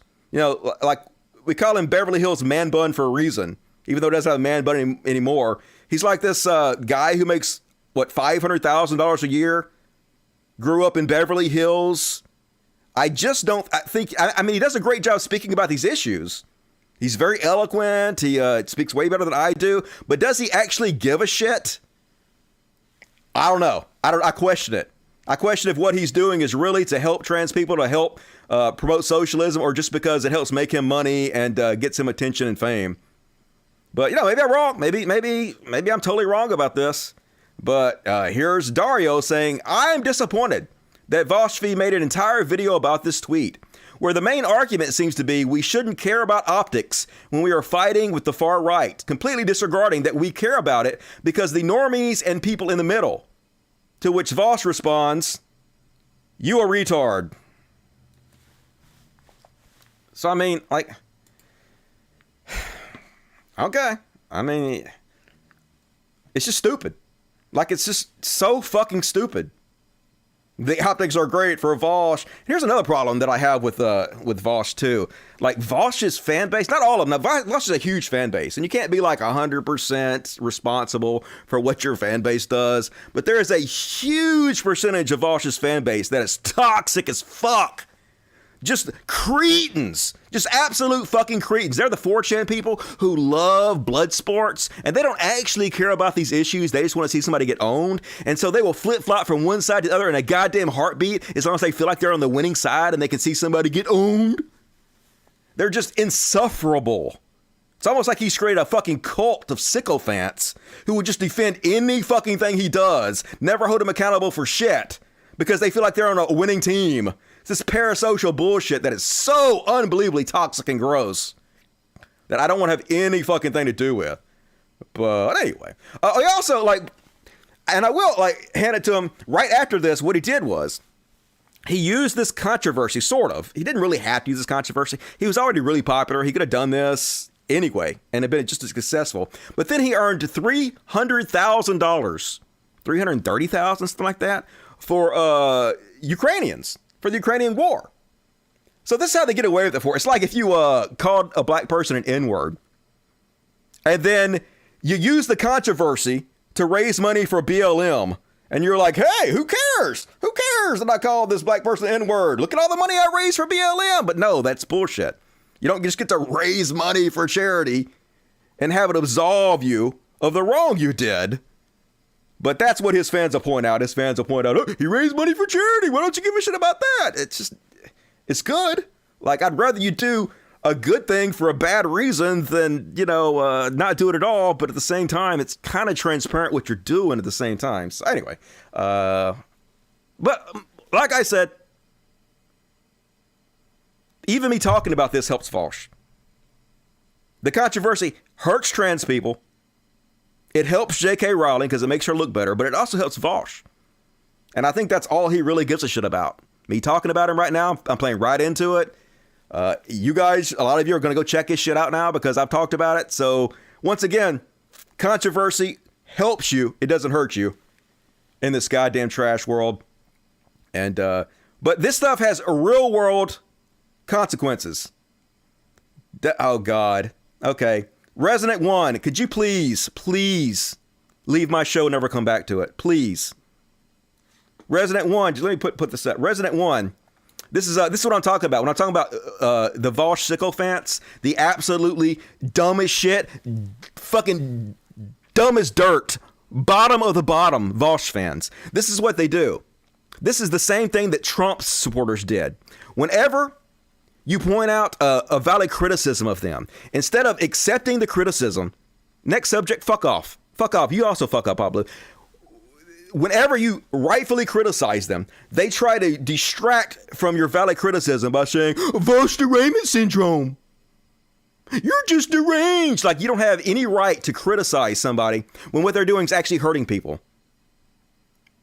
And to me, it makes me not respect you, not want you in my fan base, and it actually makes you it actually makes Vaush much less likable because you people are so fucking ridiculous.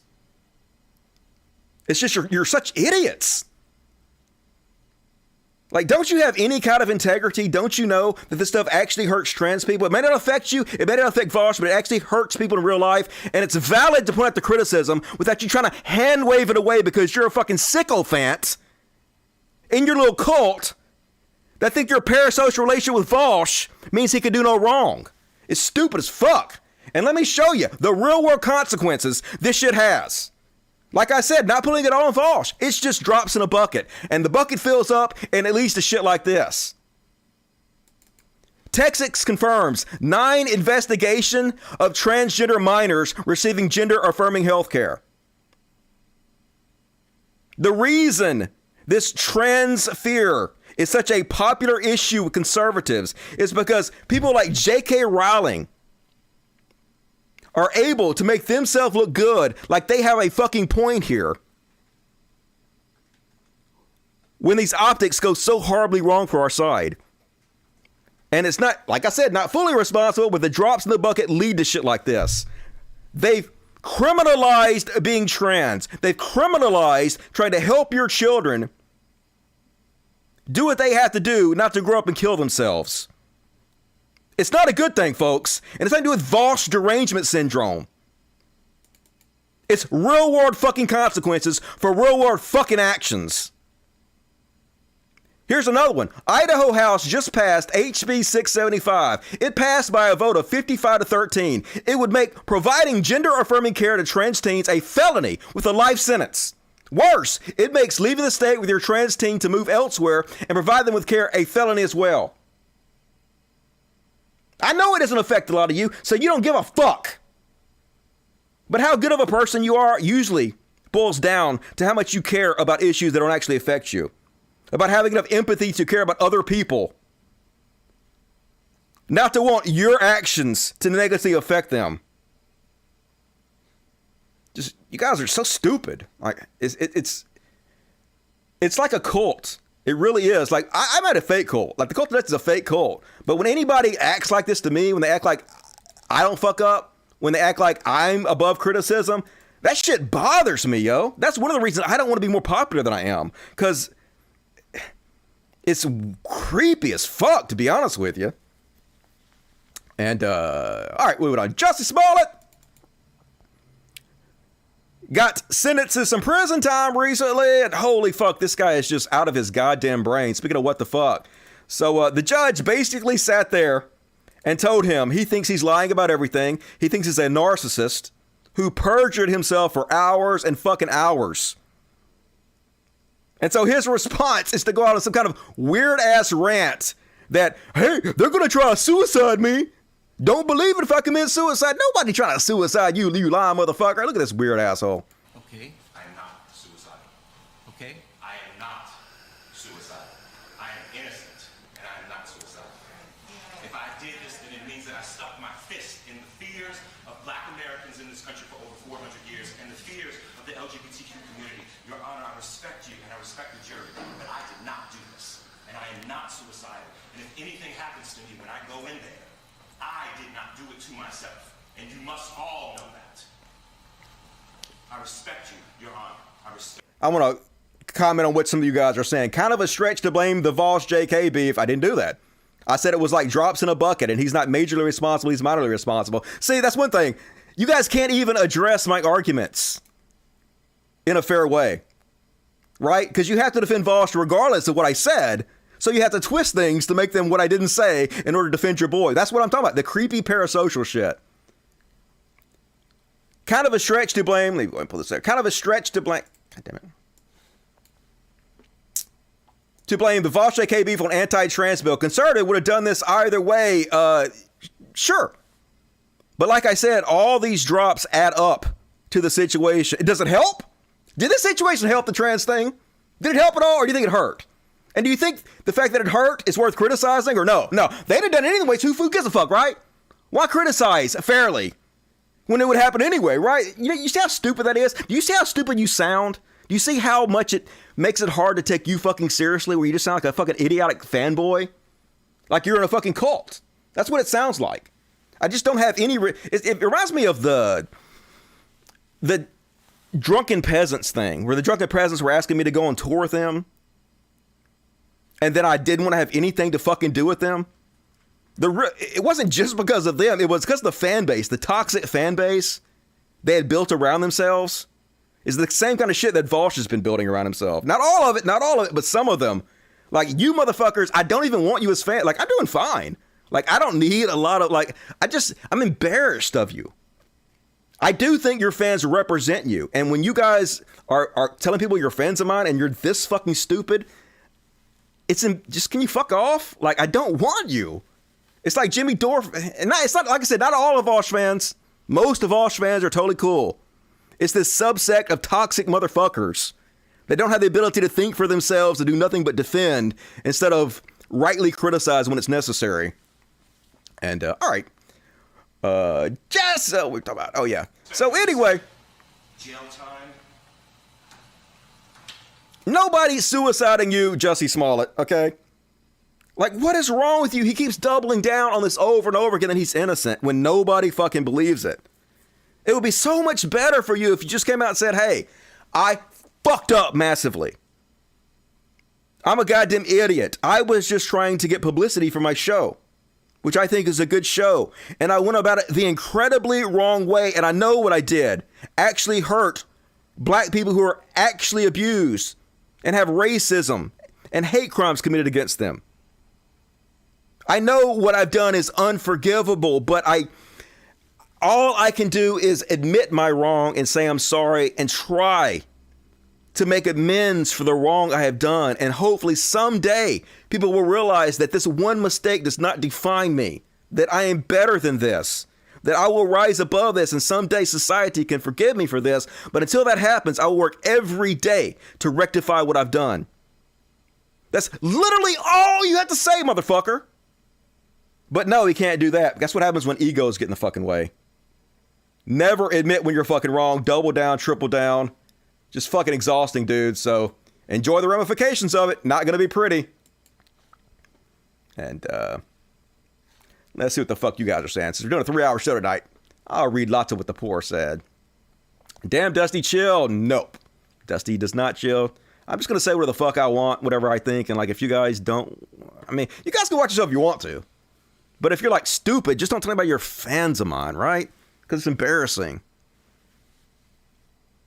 I know Dusty won't keep talking more and more of the cash and then go buy a $3 million mansion. Like, if I get lots of money, I just give it away. Like, that's always what happens. I don't even know what to fucking do with money. Like, I mean, you should still donate to the show. I do, like, rescue animals and shit, but, like, at the same time, I don't know. It's not that big of a deal to me. What else? Hallelujah, Dusty. Woo, hallelujah. Dang, what did I come into? Came into a bunch of shit. He got 150 days for 7 felonies. Slap on the wrist. As you would expect. Kind of like Tool fans. Yeah, Tool fans. Like, even the lead singer of Tool is embarrassed at Tool fans. He's like, I'm just a singer. I just write songs. Like, what the fuck is wrong with you people? Think I'm some kind of genius god or something. It's just embarrassing. The Texas and Idaho legislation occurred before the Vaush tweet. That's not the point. The point is that all these drops in the bucket fill up over time to create these type of situations. I'm not saying that what he did directly led to that. I'm saying that that's the kind of shit that happens. Is it really unclear what I'm saying? Are you guys really having that much of a problem with what I'm saying? Or are you just deflecting because you're trying to deflect for your boy? Do your arguments really seem fair to you? Like fair-minded? Like you really don't understand my points? I do think you understand. I just think you're being dense on purpose because you like Vaush and like all the other bullshit, like all the other parasocial relationships. You're doubling down on it. This is amazing how these Vaush stands are, my God, Colt Dusty. He's one of the biggest platforms of YouTube, Twitter. JK Boost, only 200 follower accounts compared to Vaush, who has Twitter. Yeah, like, I don't know. It's just all stupid. Like, regardless of what you think, this gave her ammunition that she didn't need. There's no reason for it. And you guys can defend it all you want to, but, like, I don't respect it. And I'm not afraid to say so. But also at the same time, Vaush good. Like, Vaush is actually really, really good. That's the thing. That's the sad thing about all this. Vaush is fucking great. He's great, y'all. I watched his fucking debate he did. He did with Michaela Peterson, Jordan Peterson's daughter. Fucking blew it out of the water. The dude speaks so well. It's amazing.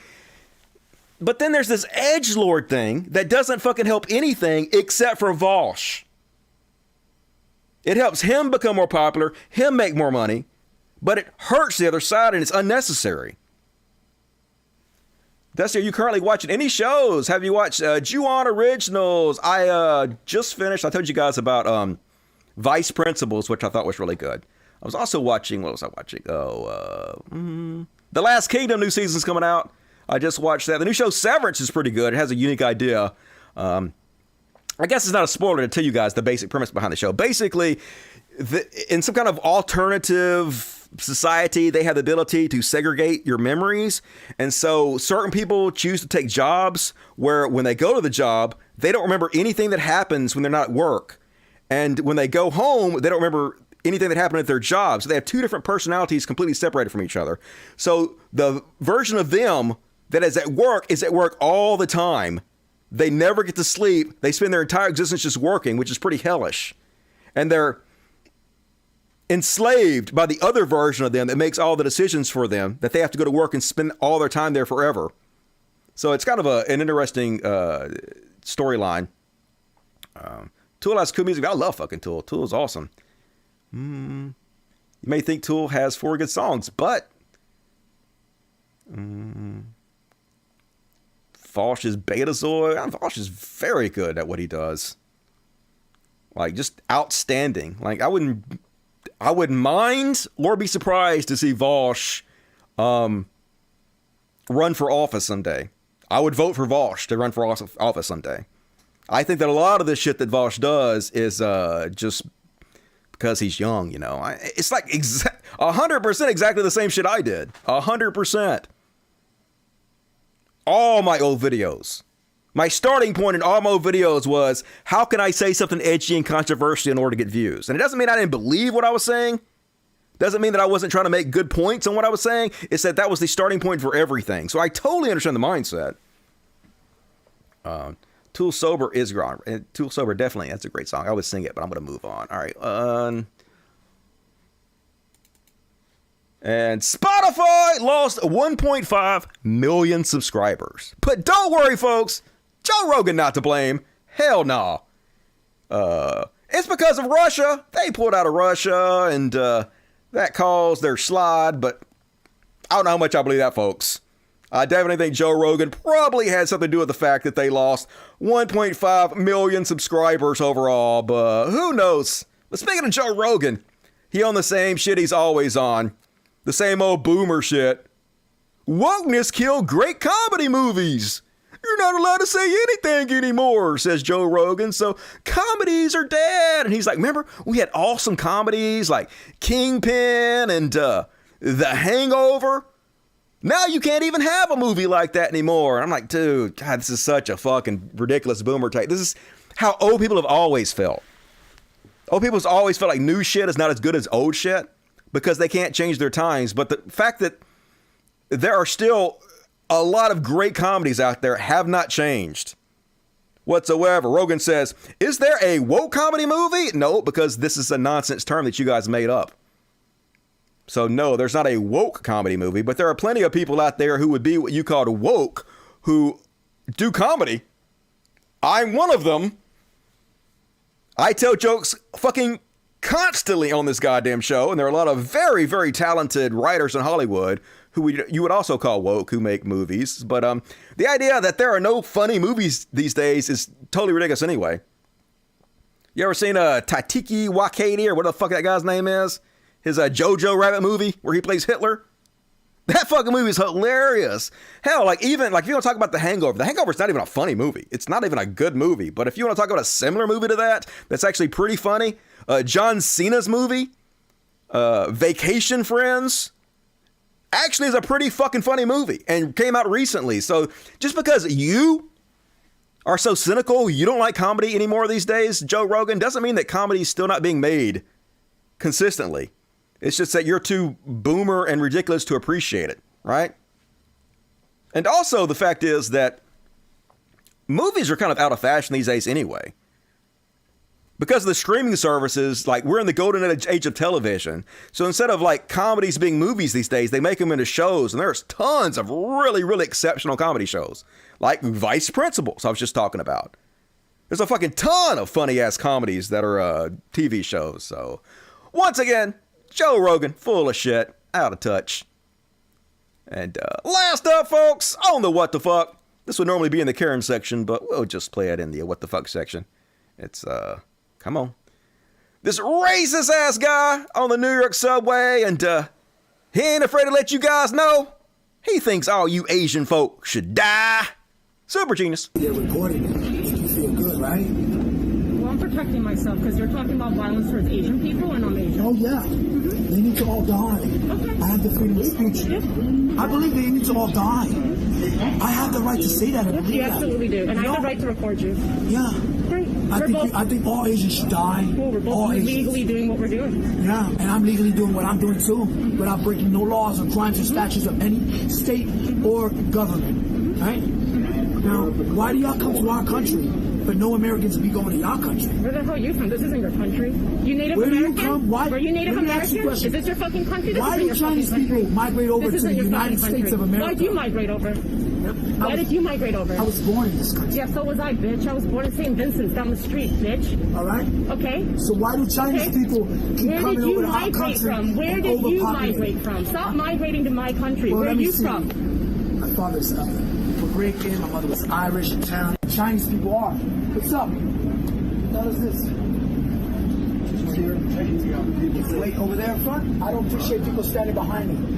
I'll do something crazy because last time somebody was behind me, they tried to do something. So, again, I ran. I'm racist. I'm proud about what I say, but I'm only racist towards Asians because they're the worst thing. Why can't you live freely in your own country and say what you want to say? Why don't you go to your country, dude? Right? So why can't you go to China and say what you want to say without getting away with it? I'm Asian. So go to China. Go to China. Say what you want to I'm from Asia. Now he just said I'm not from Asia. I'm from here. Oh, I can't tell you. Y'all liars. So I'm Asian. I'm not from Asia. I'm from here. That's not mutually exclusive, buddy. I know. Thank you, yes. Yeah, well, that's not a contradiction. You don't have to be from a country in Asia to be Asian. You could be of Asian heritage, but be born and raised in the United States. Or you're just as American as anybody. Just like you're Irish, but you're still American, you fucking dumb piece of shit. So, anyway. Racism! Gotta love it. Still alive and well in America. And that is my what the fuck section. Let's check the super chats to continue on. About to enter some overtime. Goddamn, I love your righteous anger. You're the best. Hey, appreciate it, Gemma Spoford. You're the best. Proto, I like Vaush, but it gets annoying when you criticize him and him and his fan base say you're canceling him or you're woke skull. We can criticize, yeah. Or they like, Vaush bad. You're just doing the typical Vaush bad thing. It's just so... It's cringy. I know saying cringy is cringy these days, but good God, you people are so pathetic. Everybody has the right to be criticized, right? Especially when they're obviously wrong, and just to wave it away is just like, it's transparent as fucking what you're doing. It doesn't make you look good. It doesn't make him look good. If Vaush can say whatever he wants, so can Dusty. Hell yeah. Vaush can say whatever he wants. I can say whatever I want. Like I said, Vaush, not my enemy. Not my enemy. Mostly Vaush good. Israel and Russia, same poop. Similar. Definitely similar. Great point on toxic fanhood. Yeah, man, I cannot stand that fucking toxic fanhood bullshit. God damn it. Like I said, like there's 918 people watching right now. Like I don't feel comfortable when it's too much above 1,000, to be honest with you, because it just gets so parasocial and you just have people kissing your ass all the time. And like, it's just weird. Do you think Hitchens would have ended up going right wing like Dawkins and Silverman? I hate to think. Probably. Might have been lucky to die before he became a villain. Thank you, Dusty. I am an old trans person, and living in Texas is sure hell. I don't have enough money to move to a friendlier state. Well, I'm sorry to hear that. Like, we're fighting. I'm sorry you're going through this. I didn't think it'd get this bad, but man, shit's going nuts. Proto, careful. You might be called woke scold for criticizing Vaush. I've already been called that. He already accused me of canceling him. So, silly. Even though, like, if you ever listen to anything I've said about Vaush, just like 98% of it's like, I agree with Vaush. I like Vaush. I think Vaush good, but 2% criticism. Woke scold! You're trying to cancel me. It's like, shut the fuck up, victim playing motherfuckers. Take the criticism, weak bitches. Eron Worley, you know what, Dusty Smith? Think it's the coolest thing ever? Well, it's the Lord of the Rings movie. Seriously, no joke here. I definitely, if you know one thing about me, it's how much I love the Lord of the Rings movie. Only second to Star Wars. Hi from the... Oh, no, I read that. Cool. Truth is truth. And if it doesn't E, hell yeah. Somebody knows what the truth is. It would be E. The algorithm spares me Vaush. I mean, there's no reason to be spared Vaush. Like I said, if you're into what Vaush does, right? If you're like into the debate bro, internet blood sports shit, which I'm not. I don't care for that at all. That's just not my thing. It's boring to me. But, like, if you're into that, he fucking good at that shit, man. Way better than, like, Xanderall or whatever. Vaush should probably beat me in a debate, unlike, like, Xanderall and shit. Although, like, Vaush was on my show. I had Vaush on my show. And we agree. Like I said, we agree on most things. And he's a way better debater than I am. But, like, if you watch that show, like, the few things we disagreed on, I don't think he won those arguments. I just don't. I think that I handled it pretty well. And you read the comments, people are like, hey, I'm a Vaush fan, never heard of you, and I came here expecting to agree with Vaush, but I actually ended up agreeing with you about everything. It's like, yeah, because the things we argued about, he was on the wrong side of the issues. And regardless of how good a debater you are, if you're on the wrong side of the issue, it's real hard to win against somebody who's just talking sense. Dusty Love, I'm here to fanboy. Okay, I'll take it. Hypocrite Dusty. I don't kiss Dusty's ass. Oh, hell, Dusty, LOL. I mean, I'm just an idiot sitting in my goddamn bed talking, so take everything with a grain of fucking salt. Dusty is some good eye candy. I won't disagree there. Fucking hot as shit. Aging like wine, motherfucker. That's good wine. Not that bad shit. All right, let's move on. Gonna do a little chud watch. Guys ready for this? Wrote a song about it. Like to hear it. Here it go. Chud Watch, talking about Chud Watch. We talk about chuds and make fun of them. Debate Vaush. Okay. If Vaush wants to have me on to debate, I'll talk to Vaush. I'm not a debater though. Like, I don't like to debate. That's not my thing. I don't do that.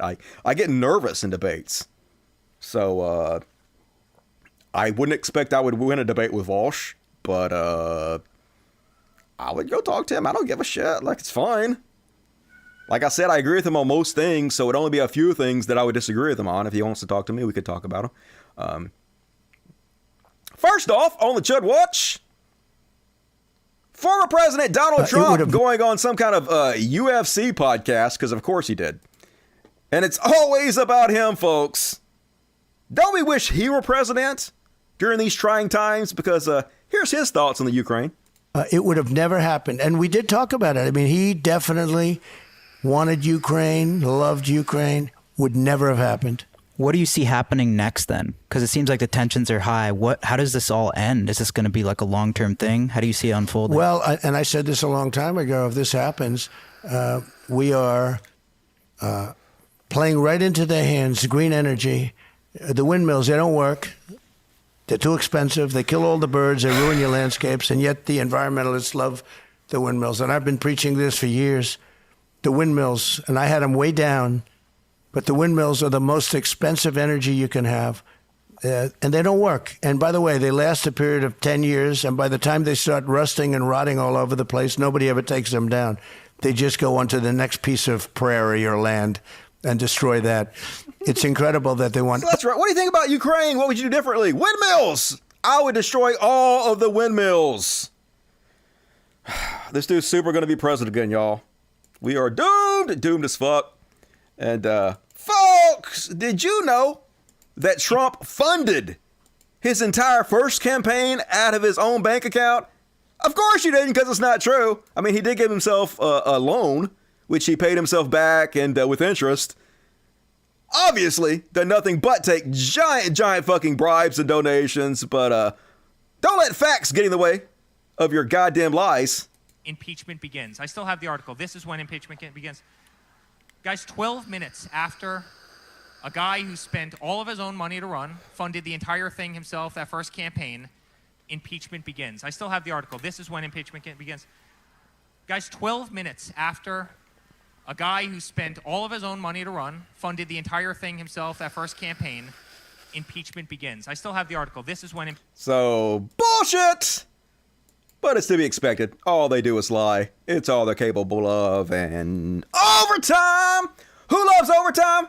You love overtime. We are now solidly into overtime. Almost 2 minutes. And we'll be at a solid overtime. So reward me for overtime. You know you want to. And I covered this in the last show. Disney taking some flack because oopsies. They happen to give donations to every single politician who supported the Don't Say Gay bill. Yeah, super cool. And so they were like, hey, we don't give a shit. We support gay people by having inclusive people in our movies, and that's the best we'll do. Well, didn't go well. This week, people boycotting the fuck out of Disney, which led them to sort of reverse courses a bit. The president put out this statement, the president of Disney, rather.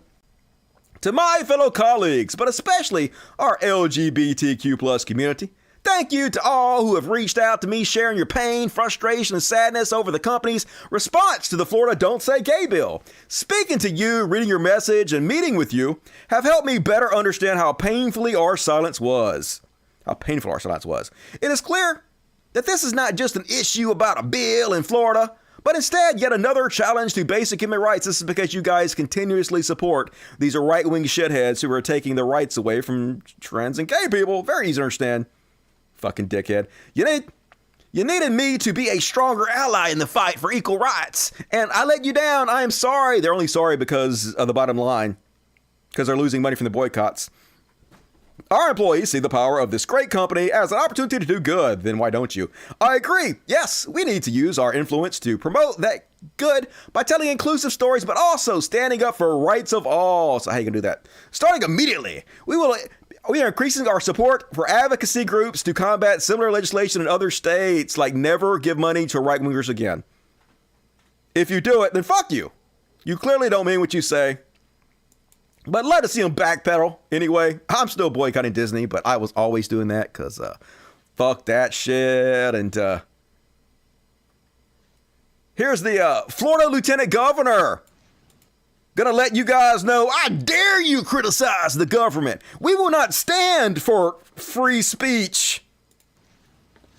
Indeed, and these feckless CEOs of these woke corporations, they're too busy bowing down to the altar of the CCP. They will not fight, and they will simply come back. They will criticize our legislation. They will try to bully us like the NCAA did, like Disney's doing. How dare they? They have no right to criticize a legislation by duly elected legislators that are passing common sense legislation to criticize and to threaten. Governor DeSantis and I won't stand for it, and we're proud. And the free state of Florida... We won't stand for it. Yeah, you will, bitch.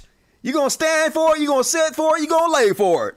We fucking criticize you all the goddamn hell we want to. We'll boycott any company we want to make them change their ways, and ain't shit you can do about it. Learn to love it, Missy, because it's fucking happening. And Bill Maher, piece of trash, goddamn Bill Maher, doing what he do. He basically coming out and supporting the Don't Say Gay bill. So folks, the Don't Say Gay bill, he's right. Mainly, the main section of it applies to kindergarten through 3rd grade. But the whole point of it is not in any way for the fact that gay people exist to ever be mentioned in these classes. And it's written so vague as to frighten teachers into making sure they never even mention the existence of gay people, which is ridiculous. Gay people exist in our society just like straight people do. Not even to be able to acknowledge their existence is draconian as fuck. It's horrible. But in Bill Maher's mind, this is all about sex. Mentioning gay people is teaching sex to children. No, it's not. Just like mentioning that Bob and Melissa are married to each other. That's not mentioning sex. That has nothing to do with sex. Just like mentioning Bob and Tony are married to each other. It's not about sex in any fucking way. It's simply about the relationship two people have. But if you break it down to sex and you make it seem like by even mentioning gay people, they are trying to indoctrinate our children with sex, you can make it seem like, oh, it's just a bunch of creepy pedophiles or something doing that shit. God damn it, Bill Maher. So disappointing. I'm glad somebody asked this. Is Florida's Don't Say Gay bill designed to trap Democrats into saying they support teaching young children about sexuality? Is the question, but we can broaden that to anything about that. I mean, I was reading about it today. I mean, if people don't know, this is something DeSantis is about to sign. Yeah. And I guess it's a reaction to Republicans who feel that there's too much talk in lower grades. I think it's only, they're talking about kindergarten to 3rd grade. So we're talking about very young kids who, you know, as always with this stuff, you know, there's not like there's no kernel of truth in that maybe kids that young shouldn't be thinking about sex at all. Yeah, it's not about thinking about sex. Okay? If you say, hi, my teacher, Miss Jenkins, is married to her husband, Mr. Robbins. I'm not thinking, oh, they're married? Sex. That's about sex. Oh, they're a couple? Sex. No. It's just they're a loving couple that are together. Nothing to do with fucking sex, unless that's what you make it about. What a disgusting twisting of what is happening here. I don't think it's... Yeah, and here comes the monkeys to clap. I think don't say... It's not like you're not allowed to literally not say gay. But they just don't want teachers talking about it. They think it's the province of parents. What do you... How do you know what they want? The bill is so vague. They're clearly just trying to intimidate into mentioning gays whatsoever. He's just a Republican at this point. Boycott HBO. Like, it's like Disney. You guys know that all of these shows are available for free online. And it's very safe, especially if you have a VPN. Do not pay any of these companies. Fuck them. Pirating is love. Pirating is life. And you guys remember when I was complaining that Scott Adams, who is the cartoonist that makes the very, very unfunny, cringy comic strip, Dilbert, got married to a really beautiful woman half his age. I was like, see, this is how shitty this goddamn world is. A Republican douchebag, and believe me, Scott Adams is one of the worst cretins on the fucking planet. Just racist, sexist, misogynist, just everything. Trump supporter, just lowest dirt possible. Yet in this trash world, even he gets rewarded with a beautiful fucking wife. And I was salty, yo. I was making fun of that. But turns out, single again. Hey, she's single, folks. And she seems like a keeper. I know what you're thinking. You're thinking she's just a gold digger. I ain't saying she a gold digger, but yeah, she a gold digger. She said, it's okay. It's friendly. And my kids are still living with him. Oh my God. Oh my God. This gold digger got her kids living with this dude. Got him paying for her kids, yo. Don't even have to be with him. Just the age difference became a problem. Who could have possibly seen this coming? So, mwah, mwah, two chef kiss, delicious.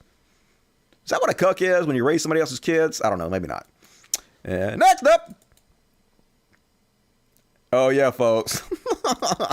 It's like, did they hear what they're saying? I know I got a dirty mind, but it still sounds purposely dirty to me. Tell you what, when I walk into a room and I'm up here with Thomas Massey and Matt Gaetz in a room full of truckers, boy, I know I'm in for a good time. Yeah, gangbang! Gonna have such a good time with the sex trafficker Matt Gaetz and all these truckers. Lot lizard! I think that's what they call that there. Marjorie Taylor Greene. But maybe that's not what you meant. Maybe you meant something else. Probably not, though. And, Boebert! Speaking of the dumbest people in fucking Congress, good Lord, y'all. Work. How can you get dumber than these people? Republicans sending their best.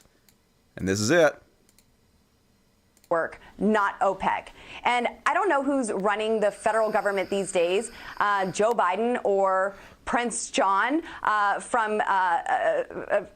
Prince John, but they're taxing us into poverty. Look, work. I don't know if it's Prince John or Prince John. Like, no, what the fuck? She can't even make a sentence, goddammit.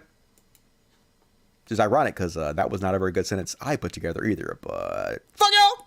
And all right, that is my Chud Watch section. Very short tonight.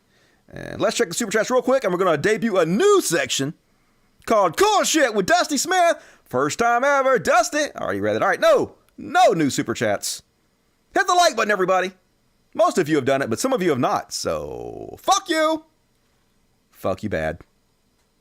Not nice way. And, all right, next up, new section, brand new section. Calling this one Cool Shit with Dusty Smith. Cool shit with Dusty Smith. Cool shit is cool shit with Dusty Smith. Hell yeah. And first off, on Cool Shit with Dusty Smith, did you guys hear about this one? Apparently, they're trying to figure out a way to solve the homeless problem in San Francisco. And, like, this is not ideal. But this is, I think, a step in the right direction. At least treating them with some dignity. They're creating these tiny homes for as little as $15,000, and they're letting homeless people stay in them for up to a year. 1 week ago, Ryan Bauer was living in a tent on the hard pavement on Gow Street of South Market. Now he's living on the same pavement with a dramatic upgrade. He's moved into his own tiny home with a mattress, desk, chair, and most luxurious of all, a heater that quickly warms his 64 square foot abode. So they have to share bathrooms and I guess cooking areas and whatnot, but they have their own space.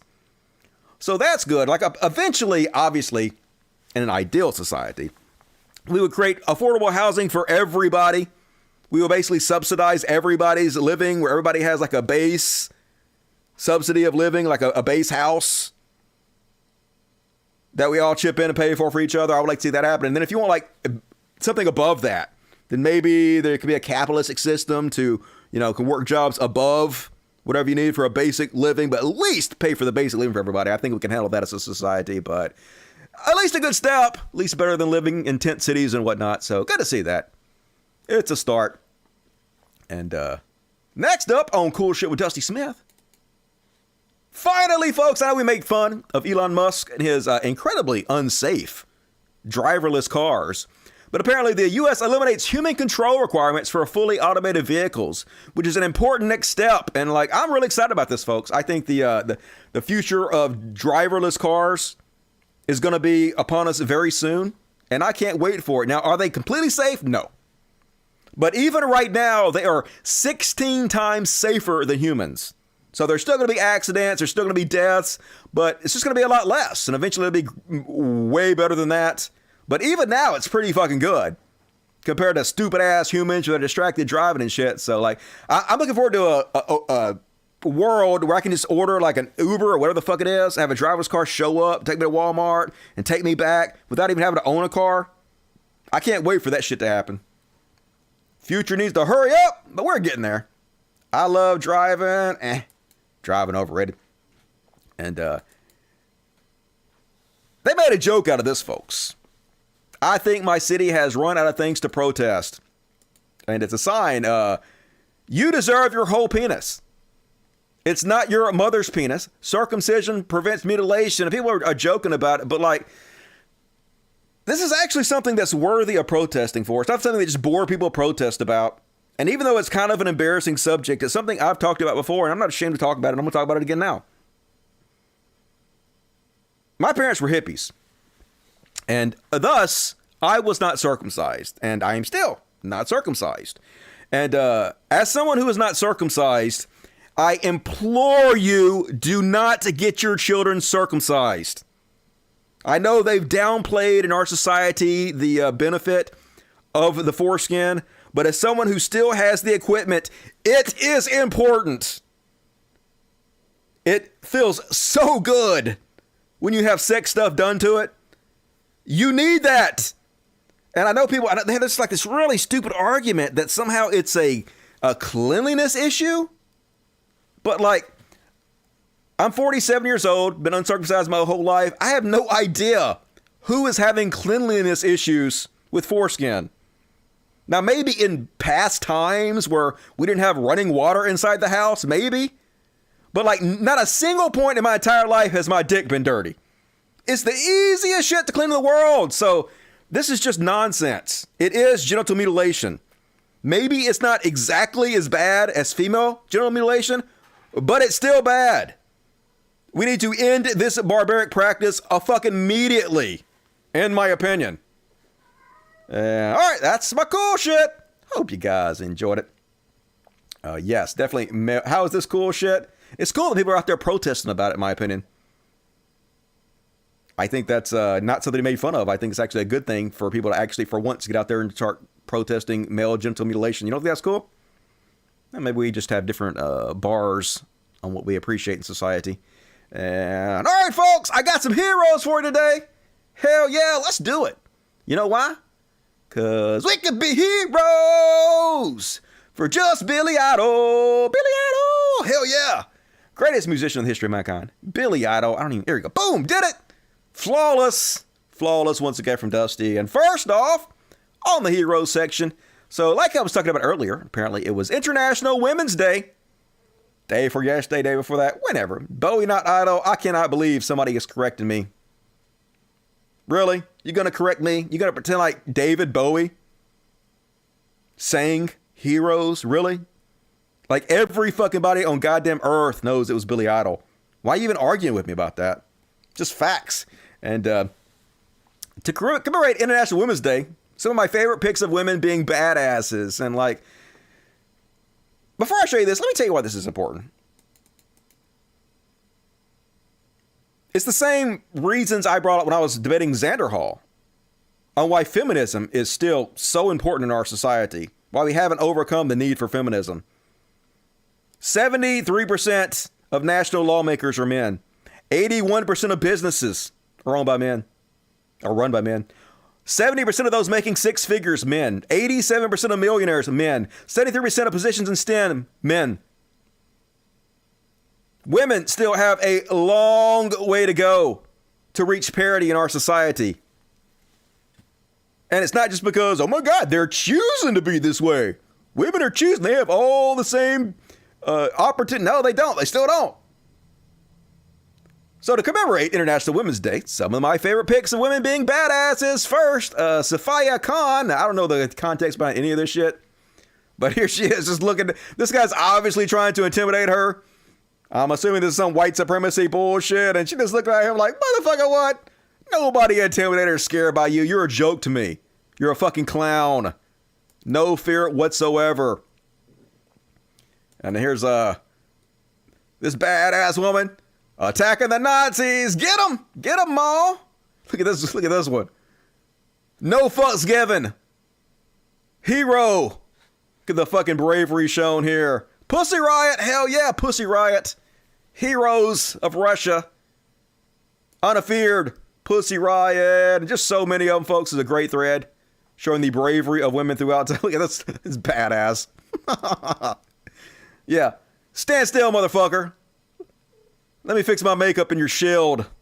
Fucking fascist assholes. So cool. Let's see this thread. Shout out to all the women's out there. Keep being awesome. And there's another one I wanted to show. Okay. Oh, this one. Did you guys see this? This video went viral again for International Women's Day. I love her. This 17-year-old Danish girl traveling alone, interviewed in 1969, talking about badass, talk about no fear. So she's being interviewed by this reporter who asked, what do your parents think of you traveling alone? I suppose they're rather nervous. With the stamp from the chief of police, I tell them where I am and where I'm going. Were you allowed without much difficulty? No, I have a letter with a stamp from the chief of police. What does the letter say? It says that it is true I'm allowed to go. Have you made precautions against annoyances along the trip? So she's so bad, she went and got a letter from the sheriff saying nobody should fuck with her. She got permission. So now she's going to demonstrate that she is trained jiu-jitsu. So if any motherfucker messes with her, this is what she's going to do. And at first, I thought it was staged, but she says she's going to get the guy pretty good. Watch this. I have learned jiu-jitsu and self-defense. She's like, show me. And he's like, okay, I'll show you. So she puts her hand on his throat, does a beautiful trip. Watch. Hand on the throat, trips him, rolls his ass down the hill. That's how you do it. Fucking hero, you. Love that shit. What a badass. And I'm going to show you guys this entire video. Since we're into overtime, we got plenty of time. We got all night. I don't know if you guys have seen this one, but holy shit. So this is radio host, podcast host, James O'Brien. And I apologize that he's a foreigner. Goddamn foreigners. He's speaking foreign. So it's a little bit hard to understand what he's saying, but you'll work it out. It's still mostly English. So he is having a conversation with some dipshit who thinks conversion therapy is fine and okay.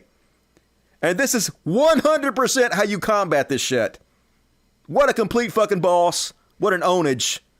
Let's watch this massacre. Is in Warrington. Walter, what would you like to say? Oh, hey, James. Good to speak to you today. Likewise. I probably spoke with your research. I'm a pastor of a church in Warrington.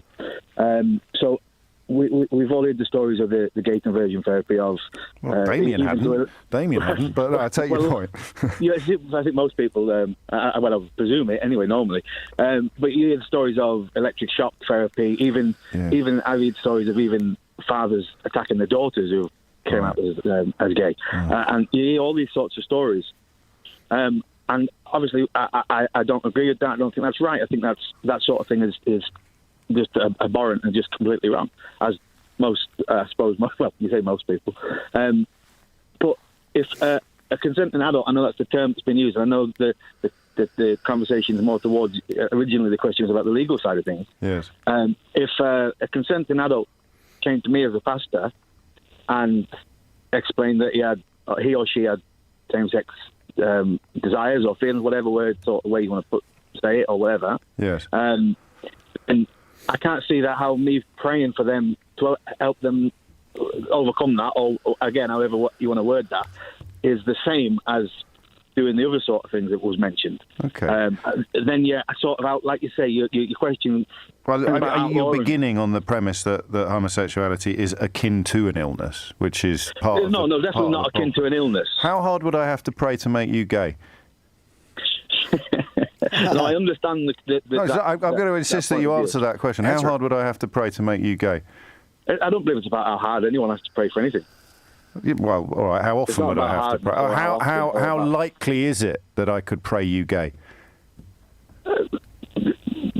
From my honest point of view, from my honest belief, I don't believe it's possible. So how can you pray someone straight? Because this is how I'll answer that. So this is how I would view it again from my point of view. From my just so you know, if I'm not satisfied with your answer, I will just ask you that same question again when you finish talking. Just so you know. All right. So the question is, how can you pray someone gay if you can't pray someone straight? So I believe that just as I would pray for somebody who is in a not same sex as I, but in you call a straight relationship.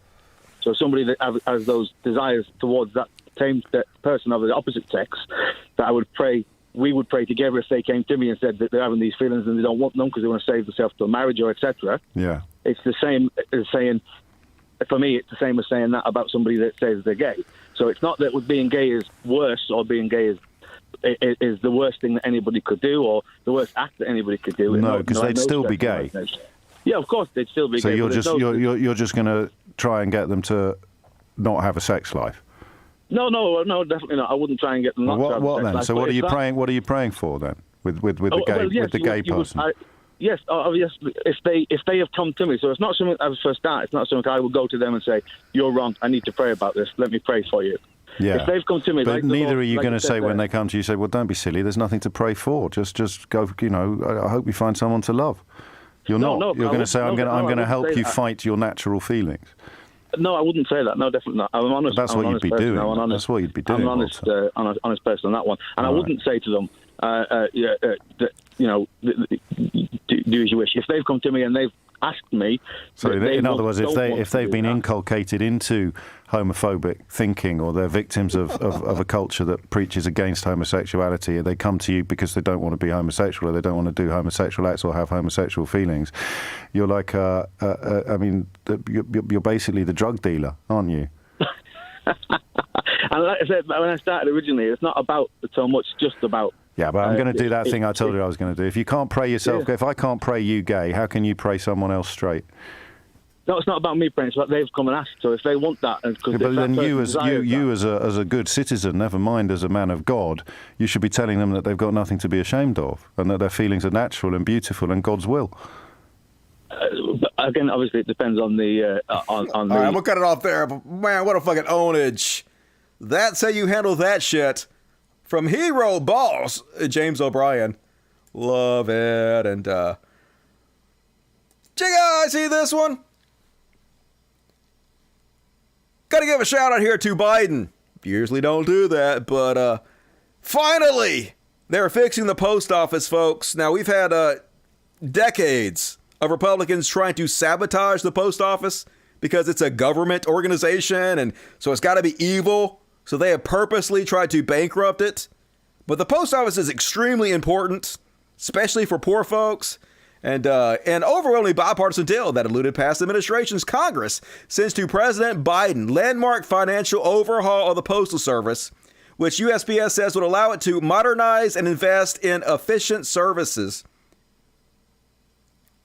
Amazing. They should, like Bernie says, I wish they would make it to a bank where poor people could use it. But baby steps, finally, not trying to sabotage it, trying to make it solvent again. So good on you, you bipartisan motherfuckers in Washington. And folks, going to end the show on one of the biggest fucking heroes I've ever goddamn seen. Since there's no Karen section tonight, this woman would be Mecca Karen. But this guy is uber hero. He lays into this Karen, crawls up in her ass, says the perfect thing. Let's have a look. Sir, shut me up. Why don't you shut me up? I'm so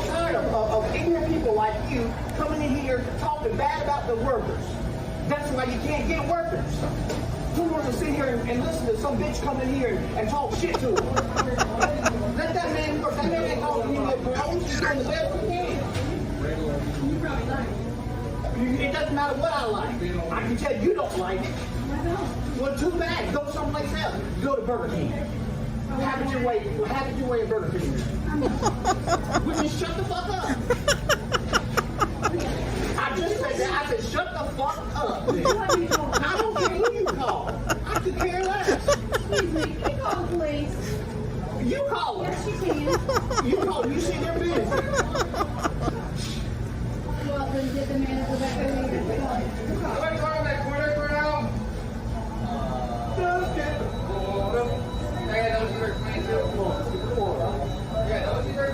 Better yet, I don't want the food. You don't need the food. She's like, better yet, I don't want the food. He's like, you don't need the food. Oh, snap. Holy shit. What an ownage. Love to see that. Leave the fucking heroes alone. The people on the fucking front line. What is wrong with you? Thank you, hero, for standing up and saying what needs to be goddamn said. And we're going to finish off with one more, folks, because I said something wrong on the last show. I know, amazing. Me say something wrong? Impossible! But it happened. This one? Yeah. So I showed you guys this video on the last show of this girl about to be kidnapped by this pedo dude. And the ice cream lady is saving her. But apparently this thing is a training video. It's not real. And I am stupid. They're saying like, Dusty, didn't you notice that they're not actually passing money back and forth? They're just passing fake change back and forth. Like, it's grainy. I didn't see it. Dusty bad, Dusty dumb. But apparently these people have made multiple videos like this trying to show how to protect kids from being kidnapped. Not real at all. Dusty dumb, Dusty bad. But I've corrected the record. And that's the best I can do. And that's my show, folks. E finishing off fucking strong with $100. Shine on you, Crazy Diamond. Hell yeah, I will. Thanks to you, Hero E. Fucking amazing, dude. James Magnum, Vaush is pretty good overall, particularly on his Ukraine takes, but Dylan Burns is much better. Cool. Shout out to Dylan Burns then. Dusty, I already read that. All right, that's it, folks. That's all my super chats. Please hit the like button before you go. I would appreciate it. And also, please consider helping me on patreon.com/Codcast. There's a link in the description of this video. Would love for you guys to chip in $1 or $2, whatever you can afford. Help us out. No kitty party tonight. I don't have my kitty treats out, so whatever. We're already into serious overtime, so it's time to go. Folks, I will be back. I don't know when I'll be back, actually. I say Monday, but that's only like the day after tomorrow. Probably won't have time to do another show. But follow me on Twitter. Cult of Dusty1, Cult of Dusty1, Cult of Dusty1, or on Facebook at Cult of Dusty. Or you can just follow me on here and check the, I guess I'll announce the show. There's like a community section of YouTube. So I will let you guys know when the next show is. Be sure to tune in, because like chatting live with folks, that's like 90% of the fun. Crack jokes with the greatest audience in the history of YouTube. I will see you guys soon. I love the shit out of you. You suck, I know. I'm sorry. No kitty party. You missed the Mark Hamill tweet. I saw it, but I covered so much tonight. We're already at 2.5 hours into the show. It's cool. Love the show, you guys. I will see you next week. Be sure to follow me on Facebook or the Twitters so you know when the fucking show is. Until then, have a good week. I love you. And as always, Logic, fuck yes. Especially you, E. Hero fucking E. And a little experience machine, original song by Dusty Smith to play us out. Good night, everybody. Go!